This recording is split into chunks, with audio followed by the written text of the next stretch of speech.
ಅಭಿಪ್ರಾಯವನ್ನು ಕೇಳಿದಂತೆ ಕೊಟ್ಟ ಕೊನೆಗೆ ನೀವೆಲ್ಲಾದ್ರೂ ಹೇಳ್ತಿದ್ರೆ ಚಿಕ್ಕಪ್ಪ ಹೇಳಿದ್ದು ಸರಿ ಅಂತ ನಿಮ್ಮಲ್ಲಿ ಒಡಕು ಉಂಟಾಗ್ತಿರ್ಲಿಲ್ಲ. ಧರ್ಮ ಸ್ವರೂಪನಾದವನನ್ನು ಆಶ್ರಯವನ್ನು ಪಡೆಯುವಾಗಾದದ್ದು ನಿನ್ನ ಬಿರುನುಡಿಗಳು ಕೂಡ ಕಾರಣ. ಆ ಹೊತ್ತಿಗೆ ತಂದೆಯನ್ನು ತಿದ್ದಬೇಕಾಗಿತ್ತು ನೀವು. ಪ್ರಭು ನಿಷ್ಠೆ ಅಂದ್ರೆ ಎರಡು ತರ, ಮಿತ್ರ ನಿಷ್ಠೆ ಅಂದ್ರೆ ಎರಡು ತರ. ಮಿತ್ರನಿಗೆ ಕೋಪ ಬಂದರೂ ತೊಂದರೆ ಇಲ್ಲ, ಅವ ಮನೆಗೆ ಬಾರದಿದ್ರು ತೊಂದರೆ ಇಲ್ಲ, ಅನ್ನ ನೀರು ಬಿಟ್ಟರು ತೊಂದರೆ ಇಲ್ಲ, ಒಳ್ಳೇದಾಗುವಾಗ ಮಾತಾಡಬೇಕು. ಇನ್ನೊಂದಾಗಲ್ಲ, ಪ್ರೋತ್ಸಾಹಿಸಿ. ನೀವು ಮಾತಾಡಿದ ಒಳ್ಳೆ ನಿನ್ನೆ ಚಿಕ್ಕಪ್ಪ ಹೇಳಿದಂತೆ ಸಭೆಯಲ್ಲಿ ಏನನ್ನು ಮಾತಾಡಲಿಕ್ಕೆ ಬಿಡಬಾರ್ದಿತ್ತು. ವಯಸ್ಸಾಗಿದ್ರು ಎಳಸುತನ, ಇದರಿಂದ ಸಂಘರ್ಷ ಹೆಚ್ಚಾಗುವುದಕ್ಕೆ ನಿನ್ನ ಸಾಮರ್ಥ್ಯವನ್ನು ನೀನಿವತ್ತು ಪಣ ಇಟ್ಟು ಹೋರಾಡ್ತಿ ಅಂತ ಆದ್ರೂ ತಪ್ಪು ದಾರಿಯಲ್ಲಿ ನಿಂತಿದ್ದಿ. ಇವನು ರಾಮ ಸೂರ್ಯವಂಶೀಯ ನೆನಪಿರಲಿ. ಮಾಯೆಯ ಮಿತಿ ಗೊತ್ತಿಲ್ಲದೆ ವಿನಿಯೋಗ ಮತ್ತೆ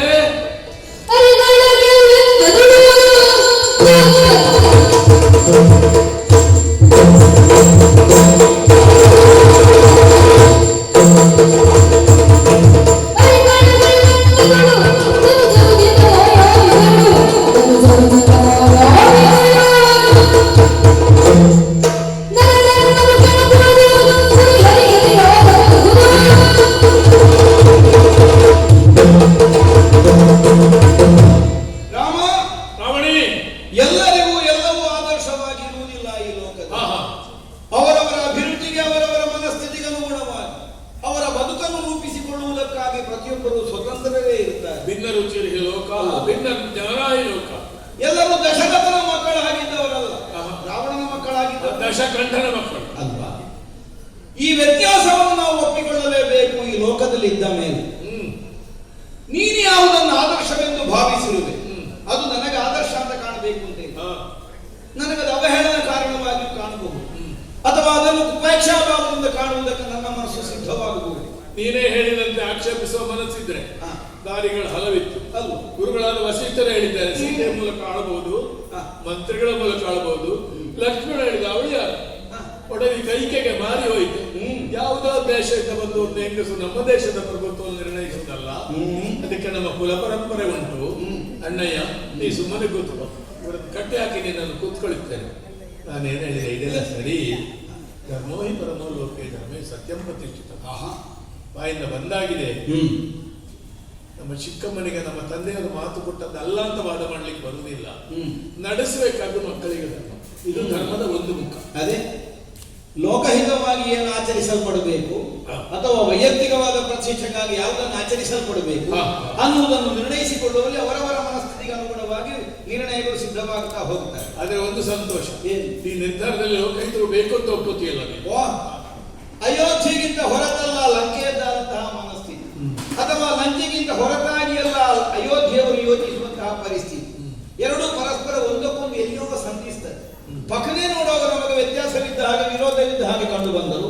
ಎಲ್ಲಿಯೋ ಒಂದು ಹಂತದಲ್ಲಿ ಒಂದು ಬಿಂದುವಿನಲ್ಲಿ ಹೋಗಿ ಸಂಧಿಸುವಂತಹ ನಿರ್ಣಯಗಳು ಎರಡು ಕಡೆಯಲ್ಲಿ ಒಪ್ಪಿಕೊಳ್ಳಲೇಬೇಕು. ರಾಮ ತಮ್ಮನಾದಂತಹ ಲಕ್ಷ್ಮಣ ಹೇಳಿದ ಮಾತು, ಅಥವಾ ಗುರುಗಳಾದ ವಸಿಷ್ಠರು ಹೇಳಿದ ಮಾತು, ಬೇಡ ನಿನ್ನ ಜನ್ಮಕ್ಕೆ ಕಾರಣನಾದಂತಹ ದಶರಥನೇ ಹೇಳಿದ ಮಾತು ನಿನಗೆ ಆ ಕ್ಷಣದಲ್ಲಿ ಪತ್ತೆ ಆಗಲಿಲ್ಲ. ಅಲ್ಲ, ನಾನಿದ್ದೇನೆ ಮಗು. ಬುದ್ಧಿಶೂನ್ಯವಾದ ತಂದೆಯನ್ನು ಅಲಕ್ಷಿಸಬಹುದು, ಕಟ್ಟಿ ಹಾಕಬಹುದು, ನನ್ನನ್ನು ಸೆರೆಮನೆಗೆ ಹಾಕು, ಸಿಂಹಾಸನ ಏರು. ಈಗ ಅದು ಪಿತೃವಾಕ್ಯವೇ ಉಂಟದು.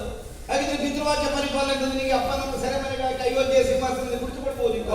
ಕುಳಿತುಕೊಳ್ಳದೆ ನೀನು ಹೊರಟು ಬಂದ ನಮ್ಮ ದಾರಿ ಅಲ್ಲ ಅದು. ಹಾಗಿದ್ರೆ ಆಮೇಲೆ ದಾರಿಯಲ್ಲಿ ಹೇಳಿದ್ರು, ತಂದೆ ಎಂತದ್ದು ಮಗ ಎಂತದ್ದು, ಅವರು ತೀರಿ ಹೋಗಿ ಆಯ್ತು.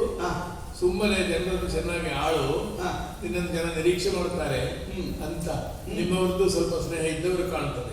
ಪರಮಾರ್ಥಿಕರಾದಂತಹ ಜಾವಾಲಿಗಳೇ ಉಪದೇಶ ಮಾಡಿ. ಅದೇ ಅದನ್ನು ನೀವು ನಿರಾಕರಿಸಿದ್ದೇನೆ. ಹೌದು, ಅಲ್ಲ, ಹಾಡಿದಂತಹ ನುಡಿಯನ್ನು ಕೈಗೊಂಡಂತಹ ನಿರ್ಧಾರವನ್ನು ಯಾವತ್ತೂ ಸಡಿಲವಿಡುವುದಕ್ಕಿಲ್ಲ.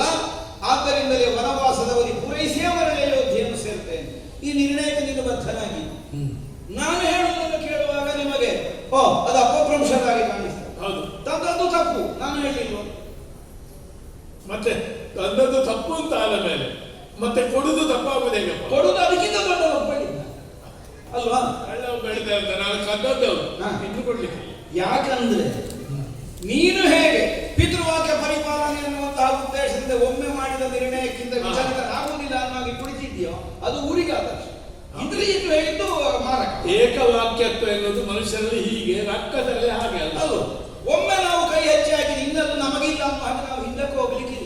ತಂದದ್ದು ತಪ್ಪೇ ಆದರೆ ಆ ತಪ್ಪಿಗೇನು ಶಿಕ್ಷೆ ಅದು ಆಗಲಿ, ಅದಕ್ಕೆ ಬಿಟ್ಟು ಕೊಡುವುದಲ್ಲ. ಈ ನೀವು ಧೋರಣೆ ಇಲ್ವಾ ಆ ವಾಕ್ಯದಲ್ಲಿ?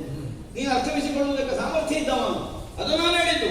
ನಾವು ಒಂದು ಹೆಗಲು ಕೊಟ್ಟ ಮೇಲೆ ಮತ್ತೆ ನೋವಾಗ್ತದೆ ಅನ್ನುವುದಕ್ಕಾಗಿ ಜಾರಿಸಿಕೊಳ್ಳುವುದಕ್ಕಿಲ್ಲ. ಹೆಗಲು ಕೊಟ್ಟದ್ದೇ ತಪ್ಪು, ಇನ್ನು ಹೆಗಲು ಜಾರಿಸಲಿಕ್ಕೆ. ಪಿತೃಭಕ್ತಿ ರಾಷ್ಟ್ರಭಕ್ತಿಯಲ್ಲಿ ಎರಡು ದಾರಿ. ಒಂದು ಭಿನ್ನಮತೀಯನಾಗಿ ಇವತ್ತಿಗೆ ನಾಯಕನಿಗೆ ಕೈ ಕೊಟ್ಟಾದ್ರೂ ನಾನು ಹೊರಗೆ ಹೋಗ್ಬೇಕು, ಯಾಕೆ ದಾರಿ ತಪ್ಪ. ಇನ್ನೊಂದು ದಾರಿ, ಇನ್ನೊಟ್ಟಿಗೆ ಉಳಿದಿದ್ದೇವೆ, ಬೆಳೆದಿದ್ದೇವೆ, ಮೈ ಬೆಳೆಸಿಕೊಂಡಿದ್ದೇವೆ, ಆಪತ್ತಿನ ಹೊತ್ತಿನ ನಾಯಕನ ಕೈ ಬಿಡಬಾರದು. ಹೋರಾಟವೇ ಇಲ್ಲಿ ಒಂದು ಸಣ್ಣ ಆಪತ್ತು. ಏನು? ಪರೋಕ್ಷವಾಗಿಯೂ ಸಣ್ಣ ಧ್ವನಿಯಲ್ಲಿ ನಮ್ಮ ನಾಯಕನದ ತಂದೆಯ ತಪ್ಪು ಅಂತಲೇ ಹೇಳಿದಾಗಾಯ್ತು. ಒಂದು ದೃಷ್ಟಿ ಏನು ಗೊತ್ತಾ, ನಾಯಕನಿಗೆ ಆಪತ್ತು ಒದಗಿದಂತಹ ಸಮಯದಲ್ಲಿ ಇಷ್ಟರ ತನಕ ಒಟ್ಟಿಗೆ ಇದ್ದವರು ನಾವು ಬಿಟ್ಟು ಹೊರಗೆ ನಿಂತರೆ ನಾವೆಷ್ಟು ಸಮಯ ಬದುಕುತ್ತೇವೆ ಅನ್ನೋ ಪ್ರಶ್ನೆ ಉಂಟು. ಈಗ ನಾವೇನು ಭೂಮಿ ಇದ್ದಷ್ಟು ದಿವಸ ಬದುಕಲಿಕ್ಕಿದ್ದವರಲ್ವ, ಒಂದು ದಿವಸ ಬಿದ್ದು ಹೋಗ್ಲಿಕ್ಕೆ ನಾಳೆ ಹೋಗುವುದೇ. ಮರ್ತ್ಯ ಭೂಮಿಯಲ್ಲಿ ಸಂಜನಿಸಿದ್ದ ಹೌದು, ಸಾವು ಬರಲೇಬೇಕು. ಸ್ವಲ್ಪ ದಿವಸ ಅಂತ ಹಿಂದೆ, ಸ್ವಲ್ಪ ದಿವಸ ಮುಂದೆ, ಬಾರದೇ ಇರುವುದಕ್ಕಿಲ್ವ? ಇದು ನನಗೆ ಹೇಳುವುದು, ಯಾರಿಗಾದ್ರೂ ಹೇಳಿದ್ ನಾನು, ನಿನಗಾಗ್ಲಿ ನನಗಾಗ್ಲಿ ಬರಲೇಬೇಕಲ್ಲ. ಅದನ್ನು ನಾವು ತಿಳಿದಿರುತ್ತ. ಹಾಗಿದ್ರೆ ನಾವು ಯಾವ ನಿಷ್ಠೆಯನ್ನು ಉಳಿಸಿಕೊಳ್ಳಬೇಕಾದದ್ದು? ಕೇವಲ ಬದುಕಿ ಉಳಿಯುತ್ತೇನೆ ಅನ್ನುವುದಕ್ಕಾಗಿ ಇಷ್ಟರ ತನಕ ನಮಗೆ ಬದುಕು ಕಲ್ಪಿಸಿದವನನ್ನು ಅಪಾಯದ ಸ್ಥಿತಿಯಲ್ಲಿ ಬಿಟ್ಟು ಹೋಗಬೇಕಾ? ಅಥವಾ ಅವನಿಗೆ ಬರುವಂತಹ ಆಪತ್ತು ಅವನಿಗಿಂತ ಮೊದಲು ತನಗೆ ಬರಲಿ ಅನ್ನುವುದಕ್ಕಾಗಿ ಕೊರಡು ಕೊಡುವುದಕ್ಕೆ ಸಿದ್ಧನಾಗಬೇಕು. ಆದರೆ ಸಾಮರ್ಥ್ಯವೆಂಬುದು ದ್ರವ್ಯ, ಕಬ್ಬಿಣದ್ದಾಗೆ ಮಣ್ಣಿದ್ದಾಗೆ ಏನನ್ನು ಮಾಡಬಹುದು. ಒಂದು ಸಣ್ಣ ಉದಾಹರಣೆ ಕೊಡ್ತೇನೆ ಲೌಕಿಕವಾಗಿ. ಚೂರ್ಣವನ್ನು ಸುಣ್ಣ ಅಂತ ಹೇಳ್ತಾರೆ, ವೀಳ್ಯಕ್ಕಾಗ್ತದೆ, ಮನೆಗೆ ಬಣ್ಣ ಬೆಳಲಿಕ್ಕಾಗ್ತದೆ. ಮೂಗಿಗೆ ಹೊಡೆದ್ರೆ ಸುಣ್ಣ ಬೆಳೆದ ಅಂತ ಹೇಳುವುದಿಲ್ಲ. ಆದ್ದರಿಂದ ನೀ ಹಾಗೆ ಮಾಡ್ಲಿಕ್ಕೆ ವಿನಿಯೋಗ ಮಾಡುವುದು ಹೇಗೆ ಸ್ಥಾನ ಇಲ್ಲಿ ಏನು ಅಲ್ಲ. ತುಂಬಿದ ಸ್ಥಾನದಲ್ಲಿ ನಮ್ಮ ಚಿಕ್ಕಪ್ಪ ಮಾಡ್ಲಿಕ್ಕೆ ಹೊರಟದ್ದು ಮೂಗಿಗೆ ಬಳಿಲಿಕ್ಕೆ ಹೊರಟದ್ದು ಅವನು ಅಲ್ವಾ. ಅದಕ್ಕೆ ಬೇಕಾಗಿ ನಮ್ಮ ಪ್ರಿಯನ ಘನತೆಯನ್ನು ಉಳಿಸುವಂತಹ ಉದ್ದೇಶಕ್ಕಾಗಿ ನಾವು ಅಭಿಪ್ರಾಯವನ್ನು ಮುಂದಿಡಬೇಕಾಗಿ ಬಂದದ್ದು.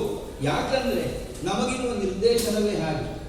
ಅರಿಗಳ ಗೆಲ್ಲುವ ಯತ್ನಗಳು ಹೇಗೆ? ಅರಿಗಳನ್ನು ಗೆಲ್ಲುವ ಯತ್ನದಲ್ಲಿ ಇದ್ರು ಒಂದು, ಇನ್ನೊಂದು ನಾನಾ ಯತ್ನಗಳನ್ನು ಮಾಡಿ ಆದರೂ ಅರಿಗಳನ್ನು ಗೆಲ್ಲು. ಅರಿಗಳ ಗೆಲ್ಲು ಯತ್ನಗಳು, ಯತ್ನದಲ್ಲಿ ನಾನಾ ಪ್ರಯತ್ನಗಳನ್ನಾದ್ರೂ ಮಾಡು. ಕೇವಲ ಮುಖಾಮುಖಿಯಾದ ಹೋರಾಟವೇ ಆಗಬೇಕೆಂದೇನೂ ಇಲ್ಲ. ಭಲೆ ರಾವಣನ ಮಗ ಹೌದು, ಶುಕ್ರನ ಶಿಷ್ಯ ಹೌದು, ಶಾಸ್ತ್ರ ವ್ಯಾಕರಣ ಕಾವ್ಯ ಮೂರರಲ್ಲಿ ಸಂಚಾರ ಅಣಿಮಾದಿ ಅಷ್ಟಸಿದ್ಧಿಗಳನ್ನು ಕರಗತ ಮಾಡಿಕೊಂಡವರಿದ್ದಾರೆ ನಮ್ಮಲ್ಲಿ. ಮತ್ತೆ ವಿನಿಯೋಗಕ್ಕೆ ಇಲ್ಲದೆ ಇದ್ದರೆ ಕಲ್ತದ್ದೇ ಯಾಕೆ ಪ್ರಶ್ನೆ ಬರುವುದಿಲ್ಲ.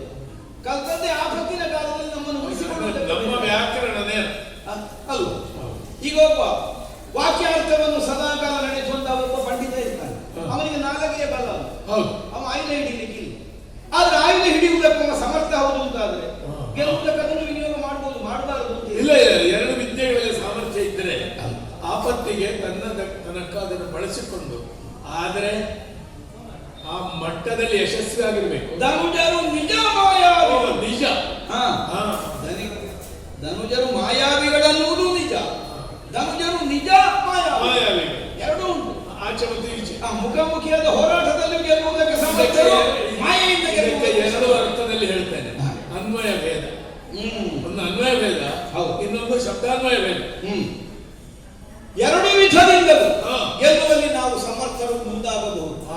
ದಕ್ಷಿಣ ನಾವು ಹಾಗೆ ಮಾಡದೇ ಇದ್ರೆ ನಮಗೆ ಮರ್ಯಾದೆ ಹೋಗುದು. ಅವ ಇಂಥ ರಾಕ್ಷಸ, ಅವ ಎಂಥದ್ದೊಂದು ಮಾಯ ಮಾಡಲಿಲ್ಲ, ಎಂಥದ್ದೊಂದು ನೋಡಿ ರಾಕ್ಷಸ ಇವ. ಹೌದು, ರಾವಣ ವಿಭೀಷಣರೇ ಹೇಳಿದ್ದಂತೆ ಎಂಥ ರಾಕ್ಷಸ ಅಲ್ವಾ. ನಮ್ಮ ಹೆಗ್ಗಳಿಕೆ ಇರುವುದು ಅದರಲ್ಲಿ. ನಾವೆಷ್ಟು ಮಾಯ ಮಾಡಿದ್ದೇವೆ, ಯಾರ್ಯಾರಿಗೆ ಎಷ್ಟು ಮೋಸ ಮಾಡಿ ಗೆದ್ದಿದ್ದೇವೆ ಅನ್ನುವುದೇ ನಮ್ಮ ಹೆಗ್ಗಳಿಕೆ. ನಿಮ್ಮಲ್ಲಿ ಹೆಸರುಗಳೆಲ್ಲ ಉಂಟಂತೆಲ್ಲ ಏನು ಉಂಟ? ಬ್ರಹ್ಮಹನ್, ಪ್ರಚ್ಛೇದಿ, ಮತ್ತೆ ಬಿರುದದು ನಾಚಿಕೊಳ್ಳಬೇಕಾದ ವಿಷಯ. ವಿಪ್ರಮ ಬಂದವ ಹಾಗಲ್ಲ, ಕೇವಲ ಬ್ರಾಹ್ಮಣರನ್ನು ಸಂಹರಿಸಿದ್ದಾನೆ ಅನ್ನುವಂತಹ ಉದ್ದೇಶದಿಂದ ಯಾವುದು ಸ್ವಯಂ ಪ್ರಕಾಶವುಳ್ಳದ್ದು ಅದನ್ನು ಸಾಮರ್ಥ್ಯ ಉಳ್ಳವು. ಮತ್ತೆ ಹಾಗೆಲ್ಲ ನಾವು ವ್ಯಾಖ್ಯಾನ ಮಾಡ್ತಾ ಇದ್ದೇವೆ. ಆದ್ದರಿಂದ ಕೇವಲ ಬ್ರಾಹ್ಮಣರನ್ನು ಕೊಂದದ್ದು ಅಂತ ಈಗ ಅರ್ಥ. ನಿಮ್ಮ ಕೈಗೆ ಭಾಷೆ ಕೊಡ್ಬಾರ್ದು, ತೆಗಿತೀನಿ ಸಾಕ್ಷರ. ಅದೇ ರಾಕ್ಷಸನಾಗುದು, ಸಾಕ್ಷರನಾದರೆ ರಾಕ್ಷಸ. ರಾಮ, ಮಾಯೆಯಾದ ವ್ಯಾಪ್ತಿಯೋ ಮಿತಿಯೋ ತಿಳಿಯದೆ ನಾವು ವಿನಿಯೋಗ ಮಾಡುವುದಲ್ಲ. ಸಾರ್ವಕಾಲಿಕವಾಗಿ ಮಾಯೆಯಿಂದಲೇ ಗೆಲ್ಲುವುದು ನಮಗೆ ಉದ್ದೇಶವೂ ಅಲ್ಲ. ಎತ್ತರವನ್ನು ಏರುವುದಕ್ಕೆ ಏಣಿಯನ್ನು ವಿನಿಯೋಗ ಮಾಡಿದ್ದಾರೆ. ಏಣಿಯ ಎತ್ತರ ಅಲ್ಲ, ಏಣಿ ಎತ್ತರ ಸೇರ್ಲಿಕ್ಕೆ ಮಾತ್ರ ಇರುವುದು. ಆ ಮೆಟ್ಟಲನ್ನು ಹಿಡ್ಕೊಂಡ ಮೇಲೆ ಹತ್ತುತ್ತೆ, ಅದು ಏರುವುದಕ್ಕೆ ಮಾತ್ರ. ಏಣಿಯಲ್ಲಿ ಏಳಿಲಿಕ್ಕೆ ಏಣಿ ಆಯುಧ ಅಲ್ಲ, ಮಾಯೆ ಎನ್ನುವುದು ನಮಗೆ ಹಾಗೆ ಉಪಾಧಿ. ನಾವು ಏರುವುದಕ್ಕೆ ಬೇಕಾದಂತಹ ಉಪಾಧಿ ಮಾತ್ರ. ಆದ್ದರಿಂದ ಕ್ಷಣಿಕವಾದಂತಹ ಒಂದು ಗೆಲುವನ್ನು ಹೊಂದುವುದಕ್ಕೆ ಬೇಕಾಗಿದೆ. ಒಮ್ಮೆ ಕಣ್ವಂಚನೆ ಮಾಡಿ ಏನೋ ಅವರಿಗೆ ಕಣ್ಣಿಗೆ ಕಾಣಿಸದೆ ಇದೇ ವ್ಯತ್ಯಾಸ. ನಮಗೆ ಮಾಯೆ ಅಂದ್ರೆ ಏಣಿ ಅಲ್ಲ, ನಮಗೆ ಕಾಣದಿರುವ ಬಂಗಾರದ ಸರಪಳಿ. ಹೌದು, ನಮಗೆ ಹಾಗೆ ನಮಗಾಗಲ್ಲ. ನಾವು ಅದನ್ನು ಮೆಚ್ಚಿ ಮೇಲೆ ಕೇಳುವುದಕ್ಕಿಂತ ಅದನ್ನು ಉಪಾಧಿಯಾಗಿ ವಿನಿಯೋಗ ಮಾಡುವುದಕ್ಕಿಂತಲೂ. ಆದ್ದರಿಂದಲೇ ಮಾಯೆಯದ್ದಾದಂತಹ ವ್ಯಾಪ್ತಿ ಮಿತಿಗಳನ್ನು ಅರಿತುಕೊಂಡೇ ನಾವು ವ್ಯವಹರಿಸ್ತೇವೆ, ವಿನಿಯೋಗಿಸ್ತೇವೆ. ನಿನಗೆ ಹೇಳ್ತಿ ಸೂರ್ಯಕುಲ ರಾಮನಲ್ಲಿ ಉಪಾಯ ಫಲಿಸದು. ಸೂರ್ಯಕುಲ ಜಲಲ್ಲೇ ಮಾಡಿದ್ದು ನಾವು, ನಡೀಲಿಲ್ವ? ಬಂಗಾರದ ಜಿಂಕೆ ಬರಲಿಲ್ಲ, ಸನ್ಯಾಸಿ ವೇಷ ಬರಲಿಲ್ಲ, ಸೋತದವರಲ್ಲ ಒಂದು ಕ್ಷಣಕ್ಕೆ. ಆಗ ಸೂರ್ಯವಂಶದವರಲ್ಲ ನೀವು. ಈಗಲೂ ಹೇಳ್ತೇನೆ, ಈಗ ನಾನು ನೆರೆ ಬಂದಿದ್ದೇನೆ, ಮನಸ್ಸು ಮಾಡಿದ್ರೆ ಈಗಲೂ ಸೂರ್ಯವಂಶದವರು ಕಣ್ಣೀರು ಹಾಕುವಾಗ ನನ್ನ ಮಾಯೆಯಲ್ಲಿ ಮಾಡಿ. ಆದ್ರೆ ಇವತ್ತಿನ ಪ್ರಸಂಗಕ್ಕೆ ಬೇಡ, ಮುಖಾಮುಖಿ ಹೋರಾಟ ಮಾಡೋಣ ಅನ್ನೋ ಉದ್ದೇಶಕ್ಕೆ ಮುಂದಕ್ಕೆ ಬಂದದ್ದು. ಯಾವಾಗ ಏನು ಬೇಕು ಅಂತ ಇದ್ದೊಂದುಂಟು. ತೆಗಿತಿದ್ದೆ ನಾನು ಅವನನ್ನು ಬಿಟ್ಟೆ ಅಂತ ಹೇಳಿದ ಕೂಡಲೇ. ಅಲ್ಲ, ಹಾಗೆ ಹೇಳುವ ಕ್ರಮವು ಅದು ಕೇವಲ ವಾಗಾಡಂಬರ. ಹೌದು, ವಾಗ. ನಮ್ಮದು ಹಾಗಲ್ಲ, ಹೇಳಿದಷ್ಟನ್ನು ಮಾಡುವ ಸಾಮರ್ಥ್ಯವಿದ್ದೇ ಹೇಳುವುದಕ್ಕೆ ಹೊರಡುವವರು. ಈಗ ನಿನ್ನ ಗತಿ ಏನಾದೀತು? ಕುರಿ ಹರಿಗಿದೀರಾದಂತಹ. ಯಾರು ಕುರಿ ಯಾರು ಹರಿ?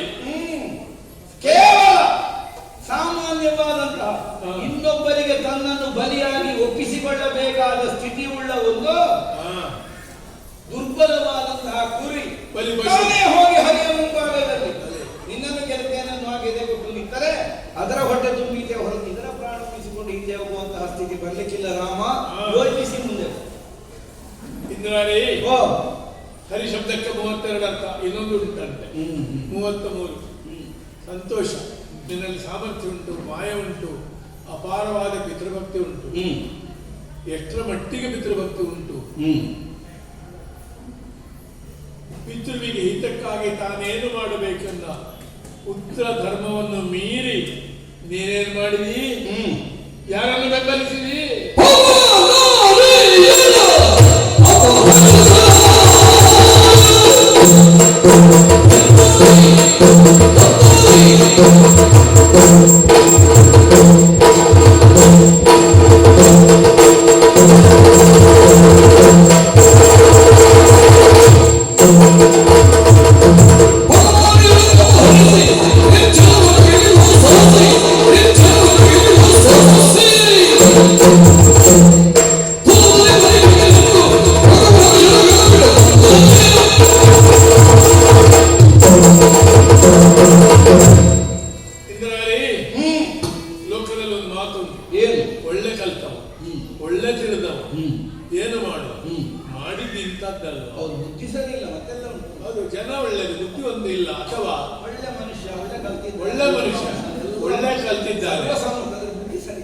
ಎರಡು ಅರ್ಥದಲ್ಲಿ ಸ್ವಯಬೇಕಂತೆ.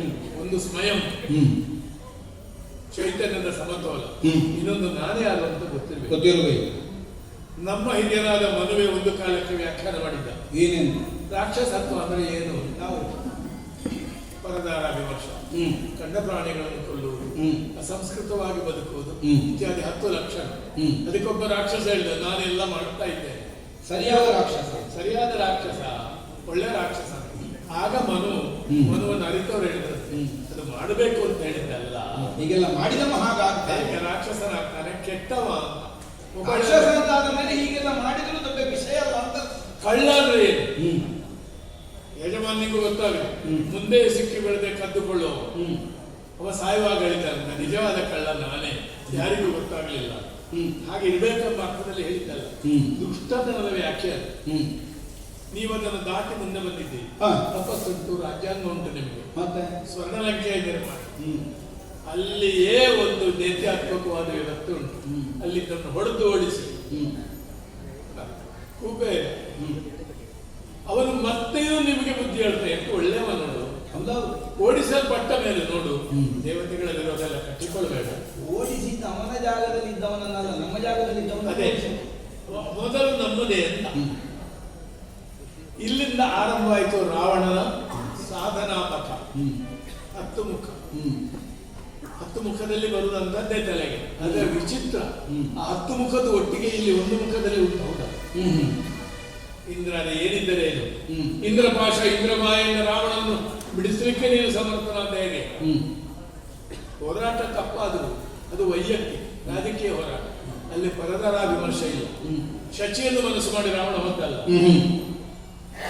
ನೋಡು ಇಂದ್ರಾಯಿ, ನಿನಗೆ ಮಕ್ಕಳಾಗಿ ಮೊಮ್ಮಕ್ಕಳಾಯ್ತು. ರಾವಣನ ಪ್ರಾಯ ಜನಕನಂದನೆಯ ಪ್ರಾಯ. ರಾಮ ಏನು ತಿಳಿದಿದ್ದವ ರಾವಣ ಅಂತ ನಾವು ಭಾವಿಸುವುದಿಲ್ಲ. ಮೊನ್ನೆ ಹುಟ್ಟಿನವ ನೀನು ನಮ್ಮ ಲೆಕ್ಕದಲ್ಲಿ. ಹಾಗೂ ಹೇಳ್ತಾರೆ, ಇಂಥ ರಾವಣ ಮಾಡಿದ ಕೆಲಸ ಅರ್ಧಾಂಶ ದಾರಿಗೆ ಬಂದು ನೀ ಹೇಳಿದ್ದಿ, ತಪ್ಪೇ ಆಗಲಿ ಇನ್ನು ಬಿಡುವ, ಇನ್ನು ಬಿಡ್ಲಿ. ಅಯ್ಯೋ ದೇವರೇ, ಮಗನಾದ ನೀನು ಗಟ್ಟಿ ನಿಂತು ಚಿಕ್ಕಪ್ಪನ ಹಾಗೆ.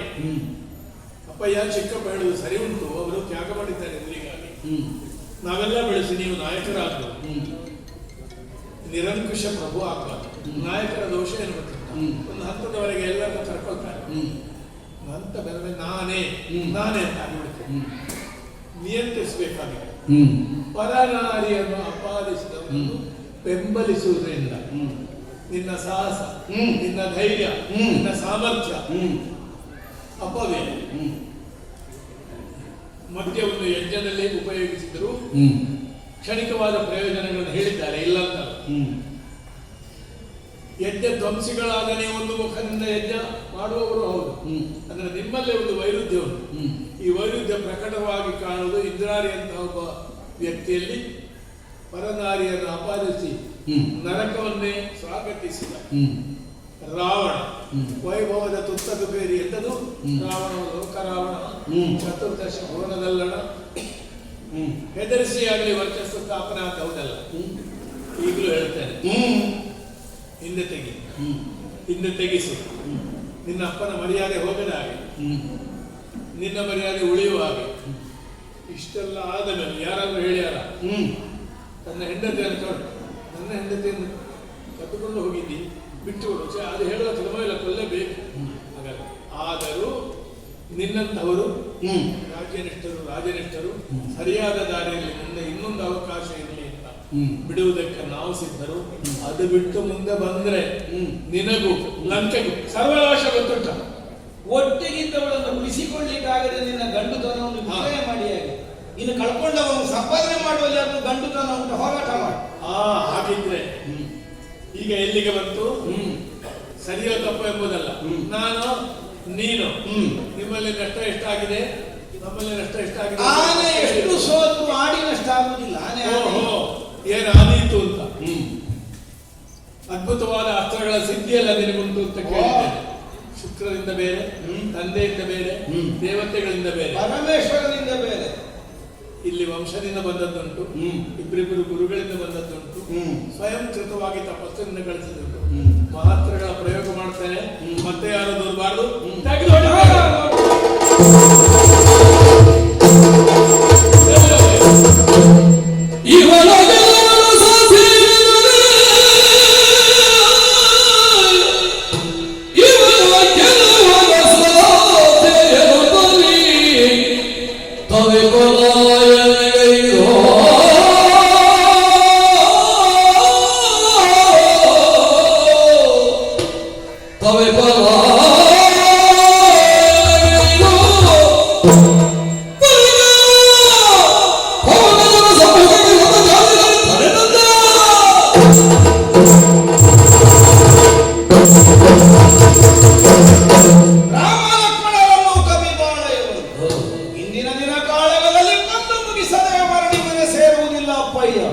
ಹೀಗೆ ಪ್ರತಿಜ್ಞಾ ವಾಕ್ಯಗಳನ್ನಾಡಿ ಅಪ್ಪಯ್ಯನಿಂದ ಬೀಳುಕೊಂಡ ಕ್ಷೇತ್ರಕ್ಕೆ ನಾನು ಮುಖ ಮಾಡಿದ. ಬಿರುಸಿನ ಕಾಲವೇ ನಡೆದು ಹೋಯಿತು ರಾಮನ ಮುಂಭಾಗದಲ್ಲಿ. ಈಗಾಗಲೇ 2 ಸಲ, ಒಮ್ಮೆ ನಾಗಾಸ್ತ್ರದಿಂದಲೂ ಬ್ರಹ್ಮಾಸ್ತ್ರದಿಂದಲೂ ಬಂಧಿಸಿ ಸಮಸ್ತರನ್ನು ಕೆಡ ಹಾಕಿದಂತಹ ಇಂದ್ರರಿಗೆ ಇಂದಿನಲ್ಲಿನ ರಾಮನ ಮಾರ್ಗಣಕ್ಕೆ ತಪ್ಪುದಾದಂತಹ ಪ್ರತಿ ಮಾರ್ಗಣವನ್ನೇ ಸೇವೆಯ ಸಮರ್ಥತೆ ಬರ್ತದೆ ಅಂತ ಅರ್ಥ. ಮೊನ್ನೆ ನಾವು ಮುಖಾಮುಖಿಯಾಗಿ ಹೋರಾಡಿದ್ದೇವೆ ಅಂತ ಧ್ವನಿಯನ್ನು ಆಕಾಶ ಮಾರ್ಗದಲ್ಲಿ ಹೋರಾಟವನ್ನು ನಡೆಸಿದ್ದೇವೆ. ನೋಡೋಣ ರಾಮನ ಸತ್ವವನ್ನು ಪರಿಪೂರ್ಣವಾಗಿ ಅನ್ನುವಂತಹ ಭಾವನೆ ಅವನಿಗೆ ಮುಖಾಮುಖಿಯಾಗಿ ರಥದ ಹಚ್ಚಿ ಹೋರಾಟ ಮಾಡಿದರೆ ಇವನ ಹಾಗಿದ್ರೆ ಮೊನ್ನೆ ನಾನು ಗೆದ್ದದ್ದು ನನ್ನ ಸಾಮರ್ಥ್ಯದಿಂದಲೇ ಇವನ ಔದಾರ್ಯದಿಂದ ಅಲ್ಲ. ಇಂದಿನ ದಿನ ನಾನು ಸೋಲನ್ನು ಕಾಣಬೇಕಾಗಿ ಬಂದದ್ದು ನನ್ನ ದೌರ್ಬಲ್ಯವ ಅಲ್ಲ, ಅವಳ ಕುರಿತಾಗಿ ನಾನು ಹೊಂದಿದ ಔದಾಸೀನ್ಯ. 2 ಸಲ ಬಿದ್ದವಲ್ಲ ನಮ್ಮ ಮುಂಭಾಗದಲ್ಲಿ ಎಂತದಾಗ್ತದೆ ಈ ರಾಮನಿಂದ ಅನ್ನೋ ಭಾವ ಬಂತು ಆ ಮನಸ್ಸಿನಲ್ಲಿ. ಹಾಗೆ ಬಂದದ್ದರಿಂದಲೇ ಸೋಲುವ ಸ್ಥಿತಿ, ವಿಮರ್ಶೆಗೆ ಸಮಯ ಅಲ್ಲ. ಹಾಗೆ ಯುದ್ಧದಿಂದ ವಿರಾಮ ಮಾಡುವ ಹಾಗೂ ಇಲ್ಲ. ರಾಮನ ಮುಂಭಾಗದಿಂದ ಕಣ್ ತಪ್ಪಿಸಿ ಬಂದಿದ್ದೇನೆ. ಯಾಕೆ ಎಲೆಕ್ಷನ್ದ ಮೊದಲ ಮಾಡಿದ ನನ್ನ ಮುಂಭಾಗದಿಂದ ನಡೆದೀತೋ, ನಾವು ನಡೆದೀತೋ ಅಂತ ಕೇಳಿದವರೆಲ್ಲ ನಡೆದಿದ್ದ ತೋರಿಸಿ ವೃತ್ತ ಮಾಡಿ ಅದರಿಂದ ಹೊರಟು ಬರು ನಡೆಯುತ್ತಲ್ಲ. ಇವತ್ತಿಗೂ ರಾಮನ ಮುಂಭಾಗದಲ್ಲಿ ಇಂದ್ರಾರಿಯ ಮಾಯ. ಅವ ಕಣ್ಣನಿಸಿ ಹುಡುಕಿದ್ರು ರಣಕ್ಷೇತ್ರದಲ್ಲಿ ಅವನಿಗೆ ಕಾಣ ಸಿಗದೆ ಇದ್ದಷ್ಟು ದೂರಕ್ಕೆ ನಾನು ಬಂದಾಗಿ ಹಾಗೆ ಎಲ್ಲಿಗೆ ಹೋಗೋಣ. ಓಹೋ ಹೋ ಹೋ, ನಮಗೆ ಸ್ವಲ್ಪ ಆವೇಶ ಹೆಚ್ಚಾಗಿ ಹೋಯ್ತು. ಮೊದಲು ರಾಮನ ನೋಡಿದ ಪ್ರಯೋಜನ ಇಲ್ಲ, ಇವನನ್ನು ಕೊನೆಗೆ ಹೊಡಿಬೇಕು. ಮೊದಲು ಇವನನ್ನು ನೋಡಿದ್ರೆ ಏನು ಪ್ರಯೋಜನ? ಯಾಕವ ಬಿದ್ರು ಎಬ್ಬಿಸಿ ಒಬ್ಬ ಇದ್ದಾನೆ, ಅವರ ಪಾಳೆಯದ ಅವನಿಗೆ ಹನುಮಂತ ಅಂತ. ಈಗ ಮೊನ್ನೆ 2 ಸಲ ಬೀಳಿಲ್ವ ರಾಮ ಲಕ್ಷ್ಮಣರು ಸಹಿತವಾಗಿ ಸಮಸ್ತರು, ಮತ್ತೆ ಎದ್ದು ನಿಲ್ಲಿಲ್ವ? ಮತ್ತೆ ನಮಗೆ ಗೊತ್ತಾಯ್ತು ಕಾರಣ ಏನು. ಒಂದು ಸಲ ನಮ್ಮ ಬ್ರಹ್ಮಾಸ್ತ್ರದಲ್ಲಿ ಅವರು ಬಂಧನಕ್ಕೊಳಗಾಗಿ ಬಿದ್ದಿರುವಾಗ ಅವನದ್ದು ಸಂಜೀವಿನಿ ಕರ್ಕೊಂಡು ಬಂದ. ಹಾಗೆ ಬದುಕಿಸುವ ಗುಟ್ಟು ಗೊತ್ತಿದ್ದವರು ಪಕ್ಷದಲ್ಲಿದ್ದವರು ಎಷ್ಟು ಗೊತ್ತರು ಪ್ರಯೋಜನ ಉಂಟು. ನಮ್ಮ ಪರಿಶ್ರಮ ಮಾತ್ರ ಬರುವುದು, ನಾವು ಬೆಂಬಲಿಸಿದ್ದು ಪ್ರಯೋಜನ ಆಗಲಿಕ್ಕೆ. ಹಾಗಿದ್ರೆ ಏನಾಗಬೇಕು? ಹಾರುವ ಹಕ್ಕಿಯ ರೆಕ್ಕೆಯನ್ನು ಮೊದಲು ಅವನನ್ನು ಹೊಡೆದು ಬೆಳಗಾಗಬೇಕು. ಅವ ಬಿದ್ದವರ ಮತ್ತೆ ಸಂಜೀವಿನಿ ತರು ಹೋಗಲಿ. ಆಗ ಮತ್ತಿಬ್ಬರು ಬಿದ್ದರೆ ಹೇಳುವುದಕ್ಕೂ ಇಲ್ಲ. ಹಾಗಿದ್ರೆ ಎಲ್ಲಿ ಅವನ ಸಮುಖಕ್ಕೆ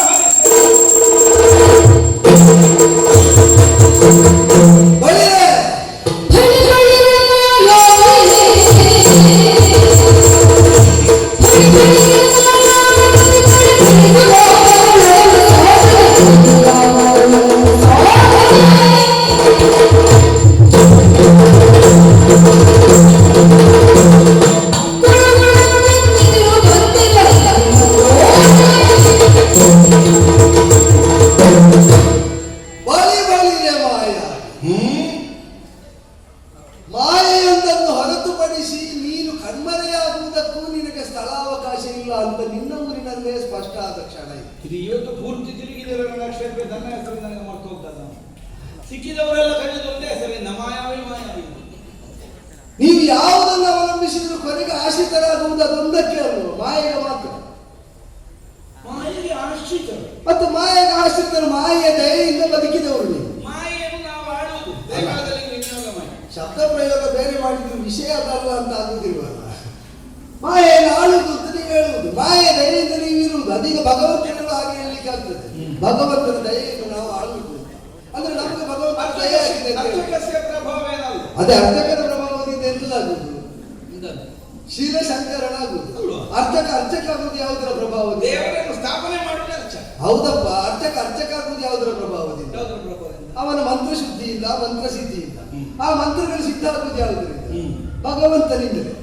ಆದ್ದರಿಂದಲೇ ಭಗವಂತನ ಉಚ್ಛ್ವಾಸ ನಿಶ್ವಾಸಗಳು ಅಂತ ಹೇಳಿಕೊಂಡ ವೇದಾಧಾರಿತವಾದಂತಹ ಮಂತ್ರ ಪರಂಪರೆಗೆ ಗೌರವ ಕೊಟ್ಟು ಶುದ್ಧಿಯನ್ನು ಸಿದ್ಧಿಯನ್ನು ಸಾಧಿಸಿ ಅದರಿಂದಲೇ ಭಗವಂತ ಅಂದರೆ ಎರಡೂ ಸರಿ.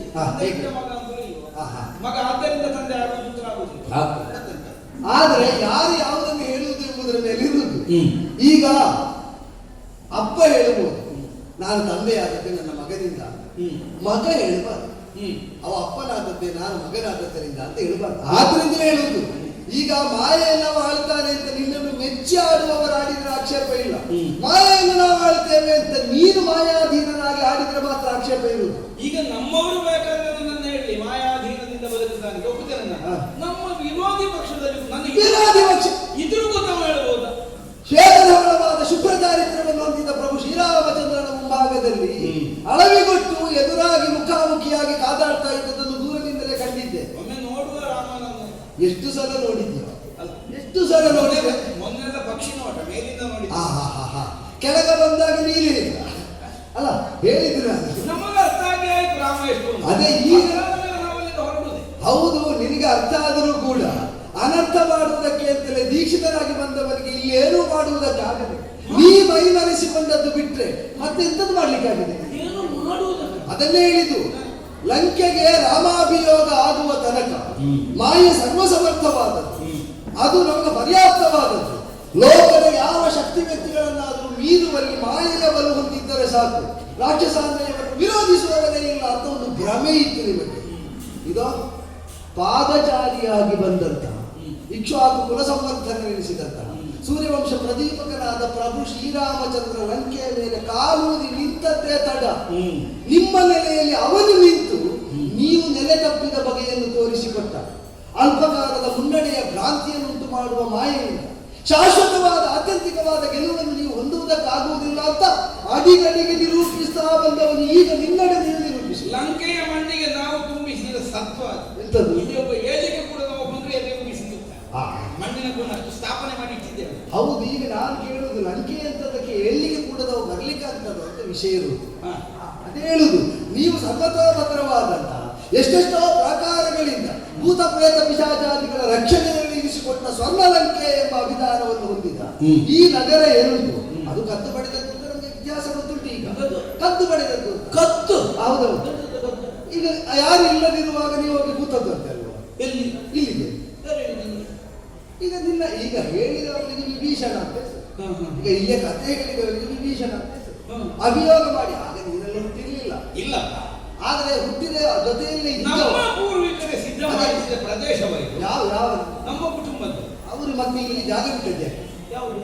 ಈಗ ನೀವು ಅವರು ಸಿದ್ಧ ಮಾಡಿ ಈಗ ಬಿಟ್ಟು ಹೋಗಿದ್ದಾಗಂತ ಮಾತ್ರಕ್ಕೆ ಅವರ ಕರ್ತೃತ್ವ ಇಲ್ಲ ಅಂತ ಅರ್ಥ.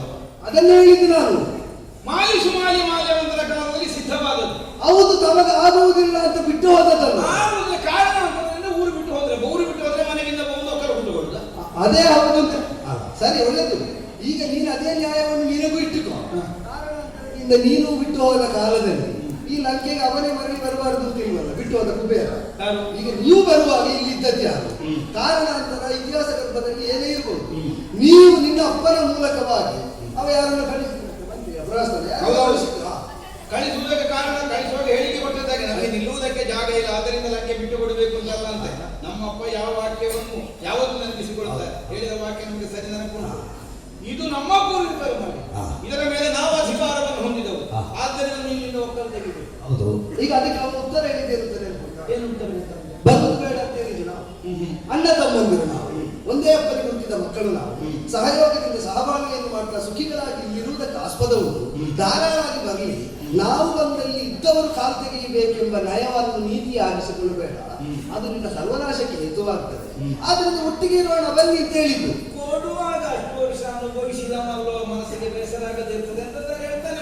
ಅಲ್ಲ, ಈಗ ನಾನು ಕೇಳಿದ ಬಂದ ವರ್ತಮಾನದಾಗೆ ಹೇಳಿದರೆ ಹೌದಪ್ಪ, ಅವ ಹೇಳಿದ್ದನ್ನು ನೀನು ಕೇಳಿದ ಅದು ನಿನ್ನ ಅಪ್ಪ ಕೇಳಿದ್ರು ಅಂತ ಇಲ್ಲಿಂದ ಈಗ ಆಳನ್ನು ಕಳಿಸಿದಾಗ ನೇರ ವಿಶ್ವಾಸದಲ್ಲಿ ಹೋದನಂತ ಕುಬೇರ.